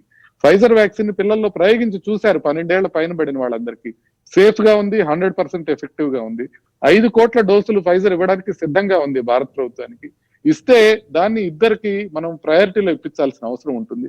ఒకటి రిస్క్ ఉన్న పిల్లలకి, రెండోది ప్రెగ్నెన్సీ ఉన్న మహిళలకి. ఎందుకంటే ప్రెగ్నెన్సీ ఉన్న మహిళల్లో ఆల్మోస్ట్ 5.7% మంది చనిపోయారు ఈసారి అని చెప్పి ఐసీఎంఆర్ లెక్కలు చెప్తున్నాయి. ఫస్ట్ వేవ్ లో 0.7% చనిపోతే రెండోసారి 5.7% చనిపోయారని. కాబట్టి ప్రెగ్నెంట్ ఉమెన్ కిను వాళ్ళలో కూడా mRNA vaccines, especially Pfizer vaccine safe అని ప్రూవ్ అయింది కాబట్టి ప్రెగ్నెంట్ ఉమెన్ కి ఎట్ రిస్క్ చిల్డ్రన్ గనక వ్యాక్సిన్ ఇచ్చుకోవాల్సిన అవసరం ఉంటుంది. రెండోది స్కూల్ సముదాయాలు ఎక్కడైతే ఉన్నాయో వాటిల్లో వెంటిలేషన్ పెంచుకోవాల్సిన అవసరం ఉంటుంది. అంటే తలుపులు వేసేసి ఏసీలో కూర్చోబెట్టకుండా తలుపులు తీసి క్రాస్ వెంటిలేషన్ అలౌ చేయాల్సిన అవసరం ఉంటుంది. మూడోది స్కూల్లో పెద్ద కొద్దిగా ఎక్కువ మంది ఉండే స్కూల్స్ లో, ఇలా ఓపెనింగ్ లేని స్కూల్స్ లో కార్బన్ డైఆక్సైడ్ మానిటర్స్ పెట్టాల్సిన అవసరం ఉంది. బెల్జియం గవర్నమెంట్ చెప్పింది కార్బన్ డైఆక్సైడ్ మానిటర్స్ కనుక పెట్టుకుంటే ఎయిర్ స్టాగ్నేట్ అవుతుంటే అది మనకు తెలుస్తుంది. ఎయిర్ స్టాగ్నేట్ అవుతున్నప్పుడు మనం తలుపులు తీసి దాన్ని ఎయిర్ ని స్టాగ్నేట్ కాకుండా చూసినట్లయితే అప్పుడు కరోనా స్ప్రెడ్ తక్కువ అయ్యే అవకాశం ఉంటుందని దాని మీద దృష్టి సారించాల్సిన అవసరం ఉంది. పిల్లల్లో పెద్దవాళ్ళ కన్నా ఒబీడియన్స్ ఎక్కువ ఉంటుంది. అంటే శ్రీదేవి గారు కొద్దిగా డిఫర్ కావచ్చు పిల్లల్ని చూసి, బట్ ఇన్ జనరల్ పిల్లలు చెప్పిన మాట వింటారు, బయటకి పెద్దవాళ్ళ కన్నా ఎక్కువగా వింటారు. కాబట్టి వాళ్ళల్లో కోవిడ్ అప్రాప్రియేట్ బిహేవియర్ ని ఇన్కల్కేట్ చేయటం, కరోనా అంటే ఏంటి, ఇది ఎలా వస్తుంది, దీన్ని ఎలా కాపాడుకోవాలి మనం అనే విషయాల్ని వాళ్ళకి తరోగా ఎస్టిమేట్ మనం చెప్పడానికి ముందు తరగతులను ఉపయోగించుకోవాలి. అంటే ఫస్ట్ క్లాసెస్ అది పెట్టుకుని తర్వాత వాళ్ళని తీసుకోవాల్సిన అవసరం ఉంటుంది. సో ఇవన్నీ చర్యలు తీసుకున్నట్లయితే, మనం తీసుకోవాల్సిన జాగ్రత్తలు తీసుకున్నట్లయితే మనం వచ్చే ప్రమాదం నుంచి కొంత మేరకు తగ్గించుకోగలుగుతాం. ఒకవేళ ప్రభుత్వం ఇది ఓపెన్ చేయాలి అని నిర్ణయం తీసుకుంటే, కాదు అంటే అప్పుడు దాన్ని ఏ రకంగా ట్యాకిల్ చేయాలి అనే Right, విషయాన్ని డాక్టర్ మనం గారు. మళ్ళీ చూడాలి. Yeah. ఎస్ వీరయ్య గారు. వీరయ్య గారా? ఇప్పుడు మన డిస్కషన్ లో కూడా కొన్ని ముఖ్యమైనటువంటి చర్చ అంశాలు వచ్చినాయండి. ఇప్పుడు ఒక అంశము అడ్వకేట్ గారు రైజ్ చేసినటువంటి అంశాలు 2-3 ఉన్నాయి. ప్రజలు రోడ్డు మీదకి రాకుండా ఉండాలి, ప్రజలు వాస్తవాలు గమనించాలి, జాగ్రత్తలు తీసుకోవాలి, అప్పటిదాకా దీన్ని మనం కంట్రోల్ చేయలేము అని చెప్పేసి. అది ఒక విధంగా నిజమండి. ఎందుకంటే ప్రభుత్వం ఎట్లాగూ పట్టించుకునే పరిస్థితుల్లో లేదు. ఇక అన్లెస్ ప్రజలు కాన్షియస్ గా ఉంటే తప్ప తమను తాము రక్షించుకునేటువంటి అవకాశం లేదనేది నిజం. అయితే వారు మాట్లాడేటప్పుడు ఒక మాట అన్నారు, ఈ కుంభమేళాకి ఎవరు రమ్మన్నారండి అని చెప్పేసి. ఇది నిజంగానే పరిశీలించాల్సినటువంటి అంశం. ప్రధానమంత్రి రమ్మన్నారుగా, ఆన్ రికార్డ్ బహిరంగంగా ప్రధానమంత్రి గారు 2022లో జరగవలసినటువంటి కుంభమేళాను 1 year ముందుకు జరిపి జ్యోతిష్యులు చెప్పారని, కుంభమేళా జరిపి రండి అందరూ పాల్గొనండి అని చెప్పేసి ఆహ్వానించిన తర్వాత భక్తులకు ప్రధానమంత్రి స్థాయిలో ఆ నిర్ణయం తీసుకున్న తర్వాత ఇక మిగతావి పెద్దగా ఎవరు కేర్ చేస్తారు? అందుకని ఇది సీరియస్ గా పరిశీలించాల్సినటువంటి అంశం. దీని మీద కనీసం నేను పొరపాటు చేశానని కేంద్ర ప్రభుత్వం నుంచి ఎవరైనా చెప్పారని ఇంతవరకు చెప్పలేదు. ఉత్తర భారతదేశం అంతా స్ప్రెడ్ అయిపోయింది, దక్షిణ భారతదేశానికి కూడా కొంత స్ప్రెడ్ అయింది. ఆ కుంభమేళా నుంచి ఎవరు బాధ్యత వహించాలి? రోజుకు 13 లక్షల నుంచి 15 లక్షల మంది చేతులు రాసుకుంటూ భుజాలు రాసుకుంటూ తిరిగినటువంటి కుంభమేళా కదా. ఇలాంటివే ఎన్నికల్లో చేసినటువంటి బహిరంగ సభలు కూడా, ప్రధానమంత్రి నరేంద్ర మోడీ అడ్రస్ చేసిన బహిరంగ సభలు, రోడ్ షోలు, ఇవన్నీ మనం చూసాం. అందుకని ప్రభుత్వం వైపు నుంచి ఎప్పుడైతే బాధ్యతారహితంగా వ్యవహరించారో, అరే ప్రధానమంత్రికే అంటుకొని కరోనా మనకు అంటుకుంటుందా, వాళ్లే ఇంత పెద్ద జన సమూహాల్ని ఎంకరేజ్ చేస్తున్నప్పుడు ఇక వాళ్ళకు రాంది వాళ్ళకంటే మనకు ఎక్కువ తెలుసా అని కామన్ మ్యాన్ అనుకుంటారు కదా. ఆ ప్రభావం ఉంది. ఇప్పటికైనా తక్షణం చేయాల్సినటువంటి పని, ఇప్పుడు ముఖర్జీ గారు చెప్పారు, వరస్ట్కు సిద్ధపడిపోవాలి ప్రభుత్వం అని చెప్పేసి. వరస్ట్కు సిద్ధపడిపోకపోయినా కనీసం ఇప్పుడు వైద్య రంగ నిపుణులు ఈ దేశంలో 219 కోట్ల డోసులు తక్షణం ఇవ్వాల్సిన అవసరం ఉంది ఈ సంవత్సరాంతం లోపు అని అంటున్నారు, 3rd wave తట్టుకోవాలి అని అంటే. ఆ 219 కోట్లు అట్లా ఉంచితే సిఐఐ అధ్యక్షుడు కనీసం 175 కోట్ల డోసులైనా ఇవ్వాలంటున్నారు. ఆ లోయర్ ఫిగర్ అయినా తీసుకోవచ్చు. కానీ ఇప్పుడు చూస్తే అసలు మన ప్రభుత్వం ఎన్ని కోట్ల డోసులకు ఆర్డర్ ప్లేస్ చేసింది కంపెనీలతో, అగ్రిమెంట్లు ఎన్ని కోట్ల డోసులకు చేసుకుంది చెప్పాలి కదా. అసలు ఆర్డరే ప్లేస్ చేయకపోతే, అగ్రిమెంటే చేసుకోకపోతే నీకు ఆ డోసులు వచ్చేది ఎప్పుడు? అది 2022, 2023, 2024? అప్పుడు 3వ వేవ్ 4వ వేవ్ కూడా మనం సిద్ధపడాలా అనేటువంటి పరిస్థితి వస్తే ప్రజలకు మనం కాన్ఫిడెన్స్ ఇవ్వగలగాలి కదా. ప్రభుత్వాలు ప్రజలకు ఒక భద్రతను కల్పించగలుగుతుంది మా ప్రభుత్వం అనేటువంటి విశ్వాసాన్ని ఇవ్వాలి కదా. అందుకని ప్రభుత్వం వైపు నుంచి కనీస మాత్రం కూడా బాధ్యత లేకుండా వ్యవహరిస్తున్నారు అనేది స్పష్టం. తర్వాత ఇప్పుడు శ్రీదేవి గారు కొన్ని వ్యాలిడ్ క్వశ్చన్స్ రేజ్ చేశారు, విద్యారంగానికి సంబంధించినటువంటి సమస్యలు. ఇప్పుడు అసలు ఈ లాక్డౌన్ పీరియడ్లో పేద మధ్యతరగతి లోయర్ మిడిల్ క్లాస్ ప్రజానీకానికి అకౌంట్లో కొంత డబ్బు వేయగలిగితే, ఈ ప్రైవేట్ ఇన్స్టిట్యూషన్స్ ముఖ్యంగా పెద్ద సంఖ్యలో ఉన్నాయి చిన్న మధ్యతరగతి విద్యా సంస్థలే కదా, వాళ్ళ స్టాఫ్కి ప్రభుత్వం వైపు నుంచి అమౌంట్ పడి ఉంటే, రెండవది సాధారణ ప్రజలకు ఇలాంటి చిన్న చిన్న సంస్థలకు ఎలక్ట్రిసిటీ బిల్లు మాఫీ చేసి ఉంటే, మిగతా విషయాల్లో వాళ్ళ బాధ్యత చేసి ఉండొచ్చు కదా. ఇలాంటి జాగ్రత్తలు ప్రభుత్వం వైపు నుంచి చేయలేదు. అయితే మన అడ్వకేట్ గారు ఒక క్వశ్చన్ రైజ్ చేశారు, అందరూ మా రంగానికి డబ్బులు లేవు అంటున్నారు, అడ్వకేట్స్ లో కూడా చాలా మందికి నెలకు 10,000 వచ్చేవాళ్ళు లేరు అనేటువంటి. అది కూడా నిజమే. నేను చెప్పేది ఏంటంటే డబ్బులు ఎక్కడున్నాయి అని అంటే కేంద్రం దగ్గర ఉన్నాయి, రాష్ట్ర ప్రభుత్వాల దగ్గర లేవు. అది ఏపీ రాష్ట్ర ప్రభుత్వం కావచ్చు, తెలంగాణ కావచ్చు, కేరళ కావచ్చు, మధ్యప్రదేశ్ కావచ్చు, ఇంకొకటి కావచ్చు, ఏ పార్టీ పాలన అయినా కావచ్చు. రాష్ట్ర ప్రభుత్వాల దగ్గర లేవు, కేంద్రం దగ్గర ఉన్నాయంటున్నాయి. కేంద్రం దగ్గర ఒకవేళ డబ్బులు లేకపోతే ఆ డబ్బులు సంపాదించే అధికారాలు ఉన్నాయంటున్నాయి. వీరయ్య గారు ఇప్పుడు కరోనా వచ్చిన తర్వాత కూడా అంబానీ గారి ఆస్తి 1,60,000 కోట్లు పెరిగింది, ఆదాని గారి ఆస్తి 3 లక్షల కోట్లు పెరిగింది. అంతేకాకుండా ఈ 2 సంవత్సరాల కాలంలో 23,000 కోట్ల రూపాయలు భారతీయుల సొమ్ము స్విస్ బ్యాంకుకి అదనంగా చేరింది. కరెక్ట్ అండి, సరిగ్గా నేను అవే చెప్పబోతున్నా. ఇప్పుడు ఆన్ రికార్డ్ ఉన్నటువంటి లెక్క, మనం ఏదో ఆశువుగా ఉపన్యాసాల కోసం చెప్పే లెక్కలు కాదు. 2020-21 ఫైనాన్షియల్ ఇయర్ లో అదానీ సంపద 3,53,000 కోట్లు పెరిగింది. ఎట్లా సాధ్యమండి? సమాజం అంతా చితికిపోతుంటే, ఆర్థిక వ్యవస్థ చితికిపోతుంటే, సాధారణ ప్రజల జీవితాలు చితికిపోతుంటే, అనేక సంస్థలు చితికిపోతుంటే, చిన్న మధ్య తరహా పారిశ్రామిక సంస్థలు చితికిపోతుంటే, అదానీ ఆస్తి 3,53,000 కోట్లు కరోనా కాలంలో పెరిగింది. ఎట్లా సాధ్యం? అంబానీ ఆస్తి 1,33,000 కోట్లు పెరిగింది. ఎట్లా సాధ్యం? ఇవన్నీ ఆన్ రికార్డ్ లెక్కలు, మనం ఏదో ఆరోపణలు చేయడం కోసం చెప్తున్నటువంటి లెక్కలు కాదు. మొత్తం శతకోటీశ్వరుల సంపద 35% పెరిగింది. ఈ దేశంలో టాప్ 11 సంస్థలు, టాప్ 11 పారిశ్రామికవేత్తలు, వాళ్ళ సంపద గత సంవత్సర కాలంలో పెరిగినటువంటి సంపద దేంతో సమానం అంటే, ఒక 10 సంవత్సరాలు దేశంలో ఉపాధి హామీ పథకం నడపొచ్చు. ఆ 11 మంది పెరిగిన సంపద. లేదు, ఒక 10 సంవత్సరాల కాలం దేశంలో ఆరోగ్య బడ్జెట్ అంతా నడపొచ్చు. ఇంత పెద్ద ఎత్తున కొద్ది మంది పోగేసుకుంటా ఉంటే మోడీ గారి పాలనలోనే కదా ఇదంతా జరుగుతుంది. మరి దేశానికి ప్రభుత్వం దగ్గర డబ్బులు లేవన్నప్పుడల్లా ప్రజల మీద ట్యాక్సుల భారం రుద్దుతారే. మరి ఇప్పుడు కనీసం ఈ పాండమిక్, ఈ మహమ్మారి నుంచి బయటపడడం కోసమైనా వాళ్ళ మీద పన్ను వేసి, ఇప్పుడు ఎక్కడ పోగొట్టుకున్న చోట వెతుక్కుంటే కదా దొరికేది. వాళ్ళ దగ్గర సంపద పోగైంది, వాళ్ళ మీద పన్ను వేసి ఆదాయం. వీరయ్య గారు, మనం ఇంతవరకు రిస్ట్రిక్ట్ అవుదాం. 1 మినిట్. ఒక్క ఉదాహరణ చెప్పా. ఈ సంవత్సరన్నర కాలంలో అసలు ప్రపంచ మార్కెట్లో పెట్రోలు, డీజిల్ ధరలు జీరోకు పోయిన దశలో కూడా నువ్వు పెంచావు.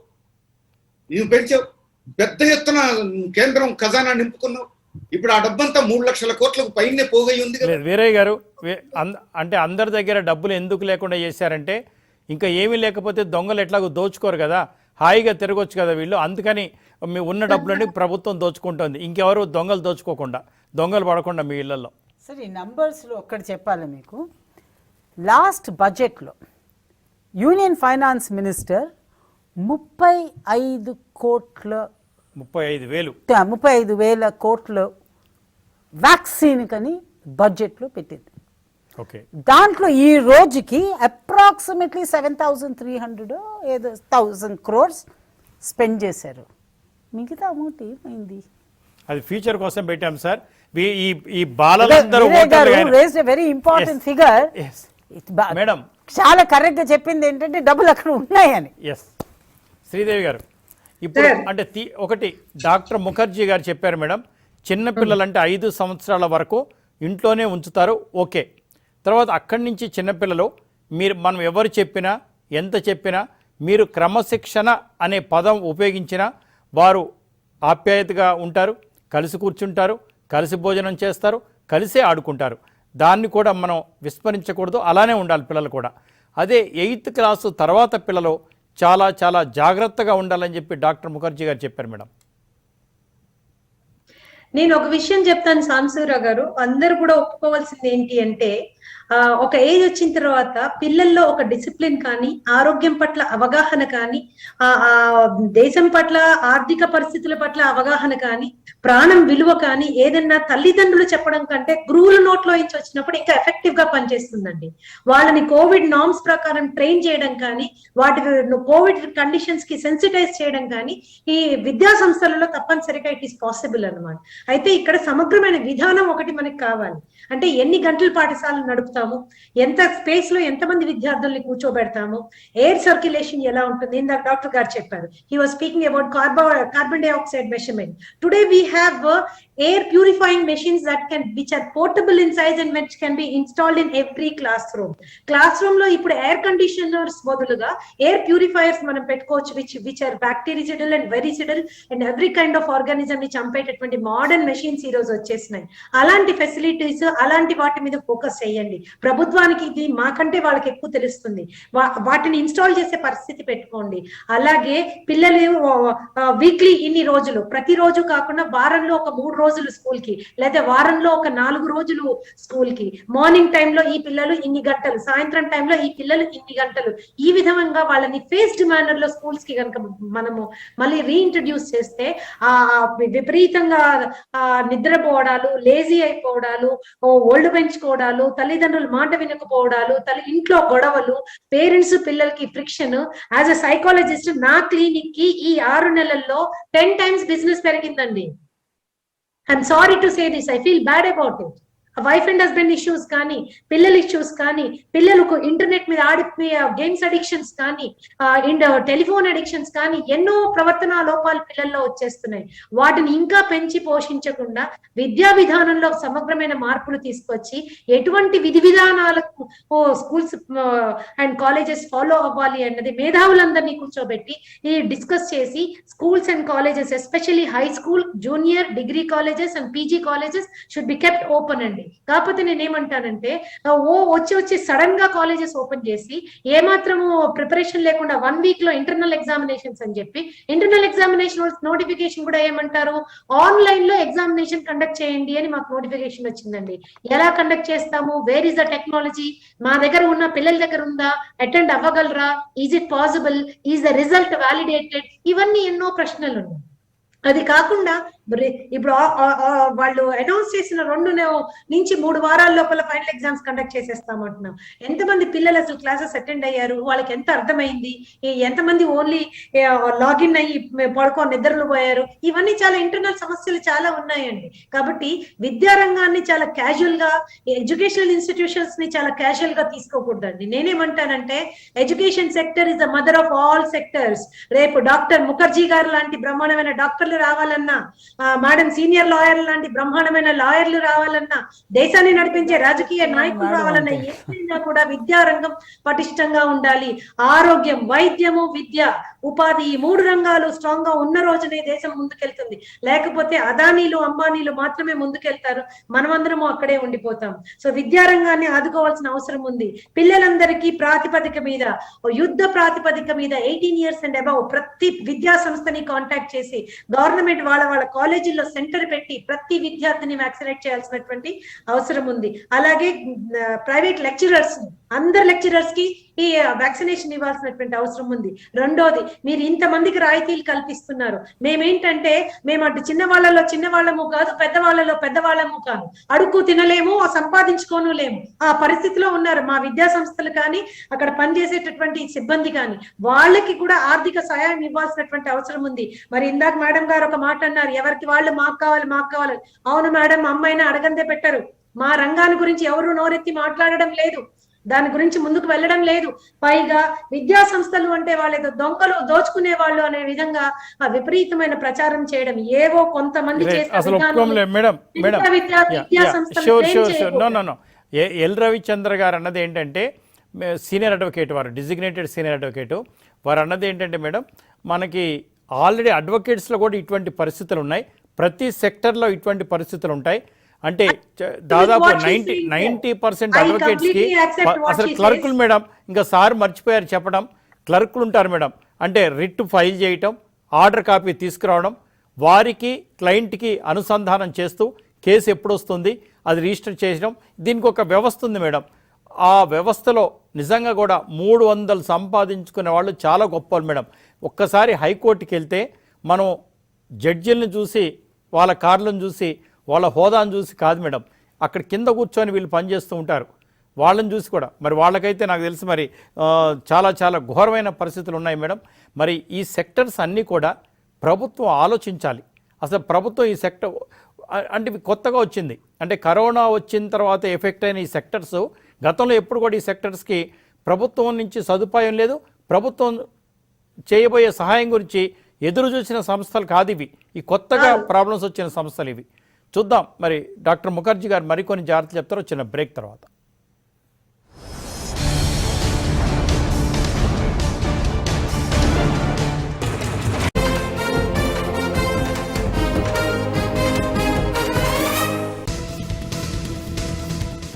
ఈ నెల 26న ప్రగతి భవన్లో కలెక్టర్లతో సీఎం కేసీఆర్ సమావేశం కానున్నారు. వివిధ జిల్లాల్లో పల్లె పట్టణ ప్రగతిలో తీసుకున్న చర్యలు, హరితహారం పురోగతిని అడిగి తెలుసుకోనున్నారు. సీఎం జగన్ పై నమోదైన కేసులపై విచారణను హైకోర్టు ఎల్లుండికి వాయిదా వేసింది.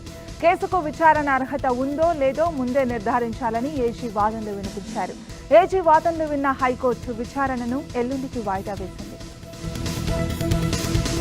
వ్యాక్సినేషన్ విషయంలో వైసీపీ ప్రభుత్వం తప్పుడు లెక్కలు చెబుతుందని టీడీపీ అధికార ప్రతినిధి పట్టాభిరామ్ ఆరోపించారు. ప్రభుత్వం తప్పుడు సమాచారంతో ప్రజల్ని మభ్యపెడుతుందని మండిపడ్డారు. ఏపీలో దళిత వర్గాలపై జరుగుతున్న దాడులపై చర్యలు తీసుకోవాలని జాతీయ షెడ్యూల్డ్ కులాల కమిషన్కు టీడీపీ నేత వర్ల రామయ్య లేఖ రాశారు. నెల్లూరు జిల్లాలో మట్టి మాఫియా దౌర్జన్యాన్ని ప్రశ్నించిన మల్లికార్జున్పై తప్పుడు కేసులు బనాయించిన పోలీసులపై చర్యలు తీసుకోవాలని కోరారు. జగన్ ప్రభుత్వం తన విధానాలు మార్చుకోవాలని అన్నారు ఏపీ బీజేపీ అధ్యక్షుడు సోము వీర్రాజు. ఉపాధి అవకాశాలు ఉన్న పరిశ్రమలపై దృష్టి పెట్టలేదని, ఈ విషయంలో కేంద్రం సాయం చేస్తామన్నా పట్టించుకోవట్లేదని విమర్శించారు. లబ్ధిదారులకు కళ్యాణ లక్ష్మి, షాదీ ముబారక్ చెక్కులను పంపిణీ చేశారు ఖైరతాబాద్ ఎమ్మెల్యే దానం నాగేందర్. అలాగే మలబార్ గోల్డ్ అండ్ డైమండ్ ఆధ్వర్యంలో 150 మందికి నిత్యావసరాల సరుకులు పంపిణీ చేశారు. విజయనగరం జిల్లా సాలూరు ఎంఆర్ఓ ఆఫీస్ ముందు రైతులు ఆందోళనకు దిగారు. అధికారులు కొందరు రైతులను బ్లాక్ లిస్టులో పెట్టి విత్తనాలను సప్లై చేయబోమంటూ బెదిరిస్తున్నారని నిరసన వ్యక్తం చేశారు. రైతుల నిరసనకు టీడీపీ నేతలు మద్దతు తెలిపారు.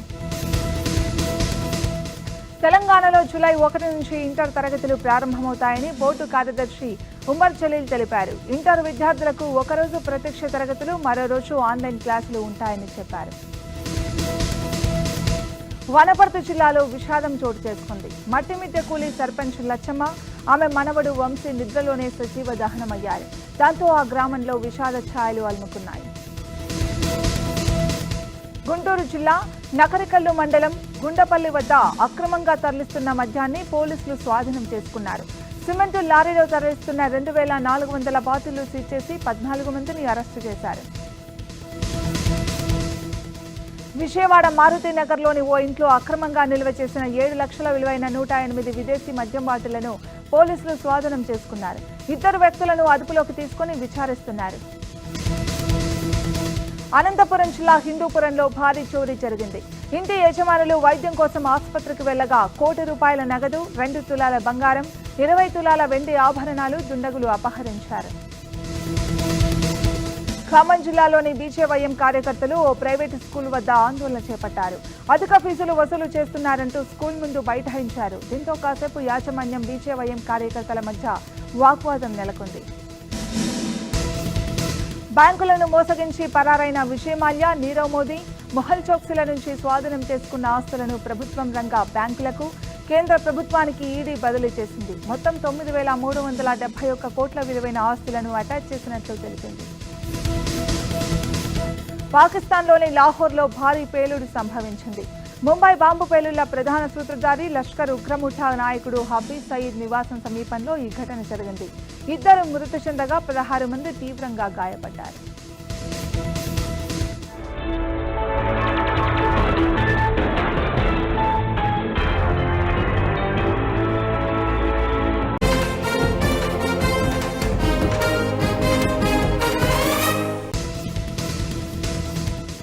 ఈ నెల 26న ప్రగతి భవన్లో కలెక్టర్లతో సీఎం కేసీఆర్ సమావేశం కానున్నారు. వివిధ జిల్లాల్లో పల్లె పట్టణ ప్రగతిలో తీసుకున్న చర్యలు, హరితహారం పురోగతిని అడిగి తెలుసుకోనున్నారు.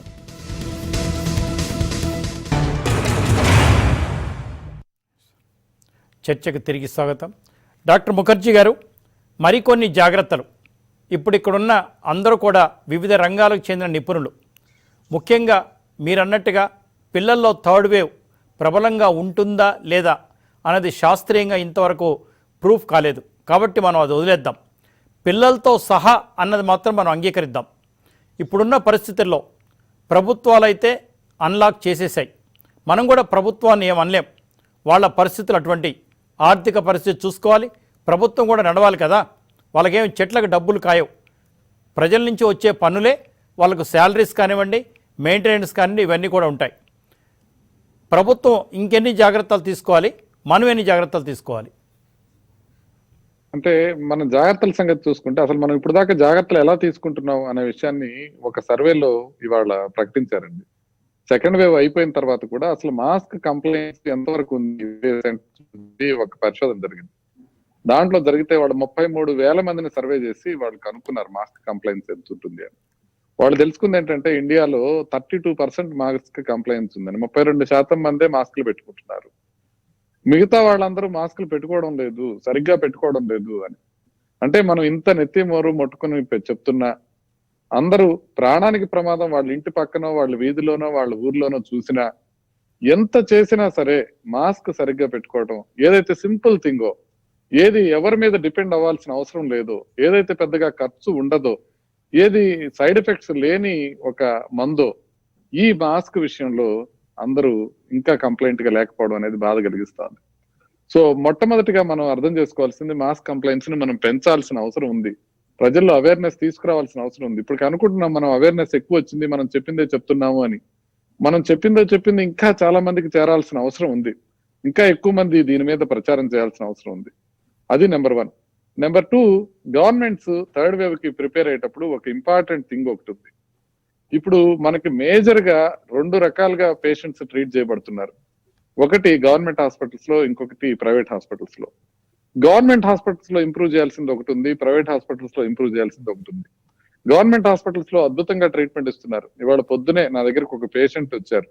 ఆయన చెప్పడం జరిగింది, ఒక ప్రైవేట్ హాస్పిటల్ వస్తే ఈయన తీసుకెళ్ళిపోండి, ఈయన బతకడు అని చెప్పడం జరిగింది. ఆ తర్వాత ఆయన ఎర్రగడ్డ చెస్ట్ హాస్పిటల్కి వెళ్ళి చేరాడని చెప్పారు. అక్కడ చాలా బాగా చూసుకున్నాను, నేను చక్కగా తిరిగి వచ్చాను ఆయన నాకు ఇవాళ కళ్ళల్లో నీళ్లతో చెప్తా ఉన్నాడు. ఏ డాక్టర్ గారు ట్రీట్ చేశారండి మిమ్మల్ని నేను అడిగాను. 4 డాక్టర్లు ట్రీట్ చేశారండి, పేరు అడిగితే కూడా చెప్పలేదు, నా పేరు నీకెందుకు నాయనా, నువ్వు బతికితే చాలు మాకని అన్నారు అని. అంత డెడికేటెడ్ గా గవర్నమెంట్ హాస్పిటల్లో పనిచేస్తున్నారు. అయితే మన ఇంపార్టెంట్ థింగ్ గవర్నమెంట్ హాస్పిటల్స్ లో మనం ఇంప్రూవ్ చేయాల్సింది ఏంటంటే కమ్యూనికేషన్. అంటే ఇప్పుడు పేషెంట్ వచ్చిన తర్వాత ఆ పేషెంట్ కి ఏం జరుగుతుంది, ఎక్కడికి వెళ్ళాలి, ఎట్లా తీసుకోవాలి, ఎంత జాగ్రత్తలు తీసుకోవాలి, రూపాయి కూడా తీసుకోలేదు ఆ పేషెంట్ దగ్గర. రెమ్డెసివిర్ తో సహా అంతా ఫ్రీగా ఇచ్చారు.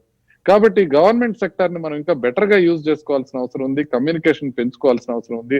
ఆ కమ్యూనికేషన్ పెంచడం కోసం మాత్రమే ఐఏఎస్ అధికారులను నియమించాల్సిన అవసరం ఉంది. అంటే డాక్టర్ల మీద అజమాయిషీ కోసం కాదు, వచ్చిన పేషెంట్ కి కరెక్ట్ ఇన్ఫర్మేషన్ అందుతుందా లేదా అని. ప్రైవేట్ సెక్టర్ లో చూసినట్లయితే అదొక్కటి రోజు కరెక్ట్ గా జరుగుతుంటుంది. పేషెంట్ వచ్చిన తర్వాత తనకి ఏం జరుగుతుంది అనే విషయం పదే పదే చెప్పడం, ఎలా ఉంటుందో చూసుకోవడం, వాళ్ళకి ఫుడ్ జాగ్రత్తగా చూసుకోవడం, ఇలాంటివి ఉంటుంది. మరి ప్రైవేట్ సెక్టర్ లో చేసుకోవాల్సింది ఏంటి? ప్రైవేట్ సెక్టర్ లో అందరూ అనుకుంటున్నట్టుగా మనకి బిల్స్ అధికంగా అవుతున్నాయి అన్న ఒక మేజర్ అపవాదు. మరి దాని నుంచి ఎలా తప్పుకోవాలి థర్డ్ వేవ్ వచ్చేటప్పటికి అంటే అది క్లియర్ గా ఒక పాత్ ఉంది. ఏదైతే ప్రజలందరూ ఉన్నారో వీళ్ళందరూ ఇన్సూరెన్స్ కట్టుకోగలిగిన వాళ్ళు, మేజర్ ఇన్సూరెన్స్ ప్లేయర్స్ అందరినీ అలౌ చేయాలి.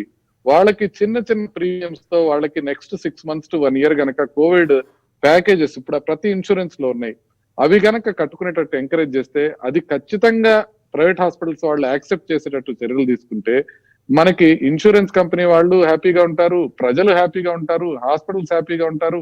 నెక్స్ట్ వేవ్ వచ్చేటప్పటికి ట్రీట్మెంట్ విషయంలో కంప్లీట్ క్లారిటీ వస్తుంది. ఇక మూడో విషయం ఏంటంటే ప్రైవేట్ గా కానివ్వండి, గవర్నమెంట్ గా కానివ్వండి, గైడ్ లైన్స్ చాలా క్లియర్ కట్ గా మనం వ్యక్తీకరించడం. ఇప్పటికి వందలాది ప్రశ్నలు, ఒక్కొక్క డాక్టర్ ఒక్కొక్క రకంగా ట్రీట్ చేయటం, ఒక్కొక్క మనిషి ఇప్పుడు కోవిడ్ గురించి తెలిసిన ప్రతి మనిషి ఒక కొత్త ప్రోటోకాల్ తీసుకొని వస్తున్నాడు. దీన్ని బట్టి నేను చూశాను, ఇది ఇచ్చాం, కలబంద రసం ఇచ్చాం, దీంతో ఇంప్రూవ్ అయిపోయారు అని. ఏదైనా సరే గైడ్ లైన్స్ క్లియర్ గా ఉండాలి. ఇప్పుడు సిడిసి అట్లాంటా గైడ్ లైన్స్ ఇచ్చిందంటే అది ఒక 200 పేజీలు ఉంటుంది. కేవలం వ్యాక్సినేషన్ మీద వాళ్ళు ఇచ్చిన గైడ్ లైన్స్ అట్లా సిడిసి అట్లాంటా వాళ్ళు ఇచ్చింది సుమారుగా 100 పేజీల గైడ్ లైన్స్ ఉంది, ఎవరికి ఇవ్వచ్చు ఎవరికి ఇవ్వకూడదు అని. గవర్నమెంట్ ఆఫ్ ఇండియా నుంచి మీకు వచ్చేది ఐసీఎంఆర్ నుంచి, డిజిహెచ్ఎస్ నుంచి 2 గైడ్ లైన్స్ వచ్చినాయి. 3 పేజీలు మాత్రమే ఉన్నాయి. కోవిడ్ ట్రీట్మెంట్ అనేది ఎక్స్టెన్సివ్ గా ఉంటుంది. కేవలం 3 పేజీల్లో కనుక ట్రీట్మెంట్ ఇచ్చేసినట్లయితే మనకేమీ తెలియదు. ఫర్ ఎగ్జాంపుల్ 2DG అనేది government approved drug, pegylated interferon alpha అనేది గవర్నమెంట్ అప్రూవ్డ్ డ్రగ్, ఇటోలిజుమాబ్ అనేది గవర్నమెంట్ అప్రూవ్డ్ డ్రగ్. కానీ ఐసీఎంఆర్ ఇచ్చిన గైడ్ లైన్స్ లో కానీ, DGHS ఇచ్చిన గైడ్ లైన్స్ లో కానీ ఈ మెడిసిన్స్ జాడ ఎక్కడా కనపడదు. అంటే మనకి గైడ్ లైన్స్ ఎక్స్టెన్సివ్ గా ఇవ్వాల్సిన అవసరం ఉంది. రాష్ట్రాల మొత్తం మీద అందరు వైద్యులు సేమ్ తరహాలో పాటించాల్సిన అవసరం ఉంటుంది. దానికోసం మేధోమథనం జరగాల్సిన ముఖర్జీ గారు ఒక్క 2 days లో, రేపు ఒక్కరోజు వదిలిపెట్టండి, ఎల్లుండి మళ్ళీ మనం కూర్చుందాం తప్పకుండా. మీరు చెప్పిన విషయాలు కావాలంటే ఒక 2 hours టైం పడుతుందండి, అవేర్నెస్ క్రియేట్ చేద్దాం. అంతేకాకుండా ఒక స్కూటర్ కొంటే ఇన్సూరెన్స్ కంపల్సరీ, ఒక కారు కొంటే ఇన్సూరెన్స్ కంపల్సరీ, ఒక ఇల్లు కూడా ఇన్సూరెన్స్ కంపల్సరీ ఉంటేనే బ్యాంక్ లోన్స్ ఇస్తున్నారు. మనిషికి ఆ మాత్రం విలువ లేదండి. పుట్టగానే ఇన్సూరెన్స్ వారి ఆర్థిక పరిస్థితిని బట్టి, అవసరాన్ని బట్టి ఎంతో కొంత కుటుంబ సభ్యులు కట్టాలండి. 2 రాష్ట్రాలు కలిపి నాకు తెలిసి సబ్జెక్టు కరెక్షన్ 4 లక్షల కోట్ల రూపాయలు మద్యం తాగుతున్నారండి. ఎలాగంటే 12% ట్యాక్స్, ఈ స్టేట్కు 17,000, ఆ స్టేట్కు ఒక 20,000 కోట్లు వస్తున్నాయి. అంటే 3,70,000 కోట్లు తాగుతున్నట్టే కదా. ఇంకా ఎందుకు కట్టరండి ఇన్సూరెన్స్? ప్రతి ఒక్కరికి ఇన్సూరెన్స్ ఉండాలండి. ఇన్సూరెన్స్ ఉంటేనే బయటకు రావాలి. ఏం కారుకున్న విలువ మనిషికి లేదా సార్? చాలా ఇంపార్టెంట్ అంశం లేవనెత్తారు లాయర్ గారు. 3 things అండి. ఒకటేమో masks, completely agree with him. అది ఎందువలన నాకు అర్థం కావట్లేదు. Something psychologically wrong with the Indian యావరేజా ఏంటి? వాళ్ళు చెప్పడం ఏంటి, మనం చేయడం ఏంటని ఒకటో, అందరికి వస్తుంది కాదు నాకు రాదు, దేవుడు నాకు ఒక ఇన్సూరెన్స్ పాలసీ ఇచ్చాడని ఒక నమ్మకం ఏంటో నాకు తెలీదు. రెండోది, డాక్టర్స్ని నేను ఈ రోజుకి ప్రైవేట్ అండ్ గవర్నమెంట్ అని డివైడ్ చేయదలుచుకోలేదండి. ఎందుకంటే నేను స్పీకింగ్ ఫర్ మై సెల్ఫ్, నేను ఒక ప్రైవేట్ హాస్పిటల్కి వెళ్ళాను, నన్ను పూలో పెట్టుకొని చూసుకున్నారు, ఓకే, చాలా బాగా చూసుకున్నారు, నన్ను ఎక్స్ట్రా ఛార్జ్ చేయలేదు. సో డాక్టర్ శ్రీదేవి గారు చెప్పారు, కొన్ని స్కూల్స్ చెడ్డ పేరు వలన అన్ని స్కూళ్ళకి చెడ్డ పేరు వచ్చినట్లు అని. అదేలాగా కొంతమంది డాక్టర్ల వలన అన్ని private sector, you don't paint all of them with the same brush. Please don't do that. Trust the doctor. Doctor గారు ఇంకోటి ఏమన్నారంటే, ఒక ప్రోటోకాల్ లాగా ఉండి అందరు డాక్టర్స్ ఆ ప్రోటోకాల్ ఫాలో అవ్వాలి అన్నది చాలా కష్టం అండి. ఎందుకంటే each doctor has his own, అంటే రోగం ఒకటైనప్పుడు చికిత్స విధానం ఒకేలాగా ఉండాలి కదా. ఉండకపోవచ్చు, because various medical approaches to the whole matter. And don't forget, pandemic లో మన దేశంలో ఇవాటికి ఒక the epidemiologist to tell everybody అనేది ఇంకా రాలేదు. From March 20 last year to July, మన జూన్కి వచ్చేసాం, 1 year and 2 months. ఇంకా ఒక expert body of epidemiologists and doctors in connection with this ఇంకా మనకు ఎక్స్పర్ట్ బాడీ లేదు. సో ఎవరు చేస్తారో ఈ different kinds of expertise will come in. చెప్పేది వీరయ్య గారు చెప్పినట్లు ప్రభుత్వం, నేను కూడా ముందు చెప్పాను, 1 సంవత్సరానికి సార్ జీవితంలో రాజకీయాలు మర్చిపోయి ప్రభుత్వాలు నడిపిస్తే we will set a great example to the world. Sir, ఈ కంట్రీ 1947 పార్టిషన్ని తట్టుకొని డెవలప్ అయిన దేశం. 3 యుద్ధాలు వచ్చినాయి, అవన్నీ అయిన తర్వాత తట్టుకొని బయటకు వచ్చిన దేశం. ఈ పాండమిక్ ఒక సవాలా? Political will is at the cause of all this. Let the political will of this country be corrected. Let the political will of this country be answerable. Everything else will fall in place. Veeraiah garu, yes, నేను response ఇవ్వాల్సిన అవసరం. చెప్పండి doctor గారు, మాట్లాడండి. Doctor lawyer గారు చెప్పింది చాలా clear. నేను ఎప్పుడు ప్రైవేట్ హాస్పిటల్స్ అన్ని ఒకే రకంగా ఉన్నాయని కానివ్వండి, వాటిల్లో ప్రాబ్లమ్స్ ఉన్నాయని కానివ్వండి, దాని గురించి నేను ప్రస్తావించలేదు. ప్రజలకి మనం ఈజీగా వాళ్ళకి ఫైనాన్షియల్ బర్డెన్ పడకుండా ఏ రకంగా ట్రీట్ చేయాలనే విషయం చెప్తున్నాను. నేను ట్రీట్ చేస్తున్నాను, నేను పేషెంట్ ట్రీట్ చేస్తున్నాను. నా పేషెంట్స్ మీకు వండర్ఫుల్ టెస్టిమోనియల్స్ ఇస్తారు. అట్లని ఒక్కొక్క చోట ఒక్కొక్క రకంగా ఉంటుంది. దాన్ని యూనిఫామిటీకి తీసుకురావాల్సిన అవసరం ఒకటి ఉందండి. ఇంకొకటి, ప్రోటోకాల్ విషయంలో చాలా చాలా యూనిఫామిటీ తీసుకురావాల్సిన అవసరం ఉందండి. ఎందుకంటే ఎవరైనా డాక్టర్లు ఇప్పుడు కొత్త మెడిసిన్ ఇచ్చి చూద్దాం అనిపిస్తుంది, కోవిడ్ లో బతుకుతాడేమో, సర్వే అవుతాడేమో అని. అలా ప్రయత్నం చేసేటప్పుడు అది క్లియర్ గా రీసెర్చ్ ప్రోటోకాల్లో మాత్రమే దాన్ని ట్రై చేయాల్సిన అవసరం ఉంటుంది. ఎవరు పడితే ఏది పడితే అది మెడిసిన్స్ వాడుతూ పోతే మనకి ప్రాబ్లమ్స్ వచ్చే అవకాశం ఉంటుంది. ఇప్పుడు మ్యూకార్మైకోసిస్ మనం ఫేస్ చేస్తా ఉన్నాం. కాబట్టి ప్రోటోకాల్స్ అనేవి కంపల్సరీ మనకి ఇప్పుడున్న నాలెడ్జ్ లో ఉన్నంత వరకు. పేషెంట్ కండిషన్ బట్టి ప్రోటోకాల్ మార్చుకోవాలి, ఆ ప్రోటోకాల్ కూడా మనమే ఇవ్వాలి. తప్పకుండా సో దాని మీద కంప్లీట్ గా డిబేట్ జరగాలి ఖచ్చితంగా. దాన్ని డాక్టర్ గారు formulate చేసుకోవాలి. నేను తర్వాత ఫోన్ చేస్తాను, మీరే డేట్ డిసైడ్ చేయండి, ఓ 2 hours టైం ఇవ్వండి. ఎస్ వీరయ్య గారు. ఒకటండి, ఇప్పుడు ప్రైవేట్ హాస్పిటల్స్ అని అంటే చిన్న చిన్న ప్రైవేట్ హాస్పిటల్స్ గురించి కాదండి మనం మాట్లాడుకునేది. వెంచర్ క్యాపిటల్ నడిపిస్తోంది ఇప్పుడు కార్పొరేట్ హాస్పిటల్స్ ని. అందులోకి పోయిన వాడిగా సముద్రంలోకి పోయినట్టే, ఇంకా మళ్ళా దిక్కుతో తోచనటువంటి పరిస్థితి అండి. మనం చూసాం కదా, 20 లక్షలు 25 లక్షలు బిల్లు కరోనాకు మందులకయ్యే ఖర్చు ఎంత అండి. ఇప్పుడు ICMR గైడ్ లైన్స్ ప్రకారం ఇచ్చినటువంటి, ఆ ప్రోటోకాల్ ప్రకారం ఇచ్చినటువంటి మందులకు కూడా ఖర్చు ఎంత. ముఖర్జీ గారిని చెప్పమంటే చెప్పేస్తా, నేను కూడా కరోనా నుంచి బయటపడ్డోని, వాడిన మందులు ఏమిటో నాకు కూడా తెలుసు. అందుకని ఈ విషయంలో ప్రభుత్వాల బాధ్యత చాలా కీలకమైంది. ఎందుకంటే ప్రపంచం అనుభవం తీసుకున్నా, భారతదేశ అనుభవం తీసుకున్నా, ఎక్కడైతే ప్రభుత్వ రంగ వైద్య విధానం శక్తివంతంగా ఉందో అక్కడ సులభంగా కరోనాను కట్టడి చేయడం సాధ్యమైంది. ఇది ఇప్పటి వరకు రుజువైనట్టు, కరోనా విషయంలో కూడా రుజువైన విషయం. అంతేకాదు, కరోనా కంటే ముందు ప్రపంచంలో వచ్చినటువంటి ఇలాంటి మహమ్మారులు అన్ని విషయాల్లో కూడా వ్యాక్సినేషన్ ఎవరు బాధ్యత తీసుకున్నారండి? ప్రభుత్వాలు బాధ్యత తీసుకున్నాయి. ఇప్పుడు మీకు నాకు ఉన్నట్టు అనుభవం ఏంటి? చిన్నప్పుడు స్కూల్లో ఉంటే ఆ స్కూల్లో టీకా ఇస్తున్నారనే విషయం అమ్మ నాన్నలకు కూడా తెలియదండి. స్కూల్లో లైన్ కట్టించి టీకాలు ఇచ్చి ఇంటికి పంపించేవాళ్ళు. టీకాలు ఇచ్చారని చెప్పేసి చేయి చూపిస్తే ఇంట్లో ఈరోజు టీకా ఇచ్చారా, జ్వరం వస్తుందేమో బిడ్డ అని చెప్పేసి అమ్మ నాన్న చూసుకున్నారు మనని. ఆ పని వాళ్ళ ప్రభుత్వాలు ఎందుకు చేయట్లే? కార్పొరేట్ హాస్పిటల్స్కి ఎందుకు వదిలేస్తున్నాయి? ప్రైవేట్ హాస్పిటల్స్కి ఎందుకు వదిలేస్తున్నాయి? ఇది కదా సమస్య. అందుకని అందరికీ వ్యాక్సిన్ ఇవ్వాల్సిన బాధ్యత ప్రభుత్వానికి అని తప్పకుండా. ఇంకోటి వీరయ్య గారు, ఆ ప్రభుత్వాలు ఉన్నాయి, ఇప్పుడు ప్రభుత్వం కాదు కదా.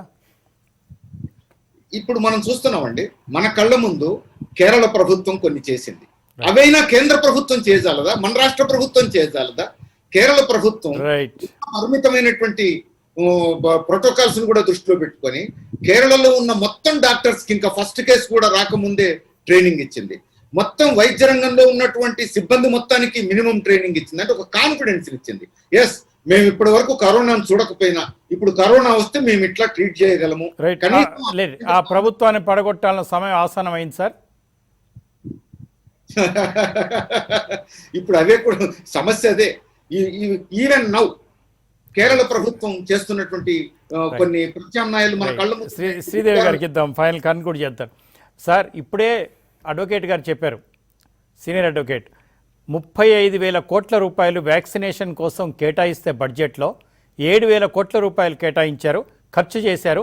అందులో కూడా 2 ఇన్స్టిట్యూషన్కి కలిపి దాదాపు 3,500 కోట్లు, అంటే 3,500 కోట్ల రూపాయలు మాత్రమే కేంద్ర ప్రభుత్వం కేటాయించిన బడ్జెట్లో ఖర్చు పెట్టిందంటేనే ఇక మనం అర్థం చేసుకోవాలి సార్. ఎస్ శ్రీదేవి గారు. మేడం, ఇప్పుడు పిల్లలకి ఏం జాగ్రత్త చెప్దాం? రేపు July 1 నుంచి ఓపెన్ చేసుకోమంటున్నారు. ఒకటి అండి, not only as an educationalist, as a nutritionist and psychologist definite గా ఈ ఆపర్చునిటీ తీసుకొని నేను చెప్పదలుచుకున్నాను.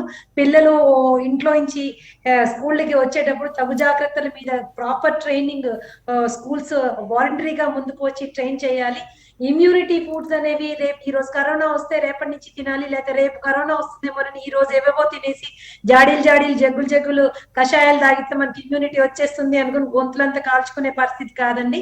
పిల్లలకి చక్కటి ఫుడ్ హ్యాబిట్స్ మీద, జంక్ ఫుడ్ ని వదిలేసేయాలనే దాని మీద, ఇమ్యూనిటీ బిల్డింగ్ మీద ఇనీషియల్ గా ప్రతి స్కూల్ కాలేజ్ కొత్త సోషల్ రెస్పాన్సిబిలిటీ తీసుకుని వాళ్ళని ట్రైన్ చేసి ముందు స్కూల్స్ ఓపెన్ చేయగానే, కాలేజెస్ ఓపెన్ చేయగానే సిలబస్ల మీద, ర్యాంకుల మీద పడిపోకుండా వాళ్ళకి ప్రాణం కాపాడుకునే విధానం ఎట్లాగా, జాగ్రత్త ఎలాగా ట్రైన్ చేసిన తర్వాత ముందుకు వెళ్ళాలి. అయితే డెఫినెట్ గా మేమందరము ప్రభుత్వం వైపు చూస్తున్నాం సహాయం కోసం. మా మీద పెద్ద ఫర్దర్ భారాలు పెట్టకపోవడం కూడా ఒక సహాయము. డెఫినెట్ గా స్కూల్స్ అండ్ కాలేజెస్ ఓపెన్ అవ్వాలండి. పేరెంట్స్ కూడా ధైర్యంగా పిల్లల్ని ముందుకు పంపించాలి. అండ్ విధి విధానాలు కూడా ప్రభుత్వం వెంటనే ఇవ్వాలి. అండ్ స్కూల్స్ పెద్ద ఎక్స్పీరియన్స్డ్ స్కూల్స్ ని, మేధావుల్ని, ఈ ఎడ్యుకేటెడ్ పీపుల్ ని పిలిచి ఒక కమిటీ ఏర్పాటు చేసి దాంట్లో కావాల్సినటువంటివన్నీ వాళ్ళు విధి విధానాలు ప్రకటిస్తే schools are definitely more safe. ఇప్పుడే నేను డాక్టర్ ముఖర్జీ గారిని రిక్వెస్ట్ చేశాను మేడం. వారు టైం అడిగారు. ఒక 2 hours మినిమం, 6 to 8 or 8:30 వారికి తెలుసు. కూలంకుషంగా మీరు అన్నట్టు ఫుడ్ హ్యాబిట్స్ కానివ్వండి, జీవించే పద్ధతి కానివ్వండి, జీవన ప్రమాణాలు పెంచుకునే విధానం కానివ్వండి, కరోనా థర్డ్ వేవ్ రాకముందే దాన్ని ఎదుర్కొనే పద్ధతులు, వచ్చిన తర్వాత వేరే విషయం మేడం. ప్రభుత్వాలు చేయాల్సిన పనులు, మనం తీసుకోవాల్సిన జాగ్రత్తలు. I will call you again madam. ఒక్క 2 days 3 daysలో వారిని అడిగి నేను మళ్ళీ టైం చెప్తాను. తప్పకుండా మనం ప్రజల అవేర్నెస్లో ముందుందాం. చర్చలో పాల్గొన్న మీకు, సీనియర్ అడ్వకేట్ రవిచంద్ర గారికి, వీరయ్య గారికి, ముఖర్జీ గారికి ధన్యవాదాలు. ఇది వాళ్ళ టాప్ స్టోరీ.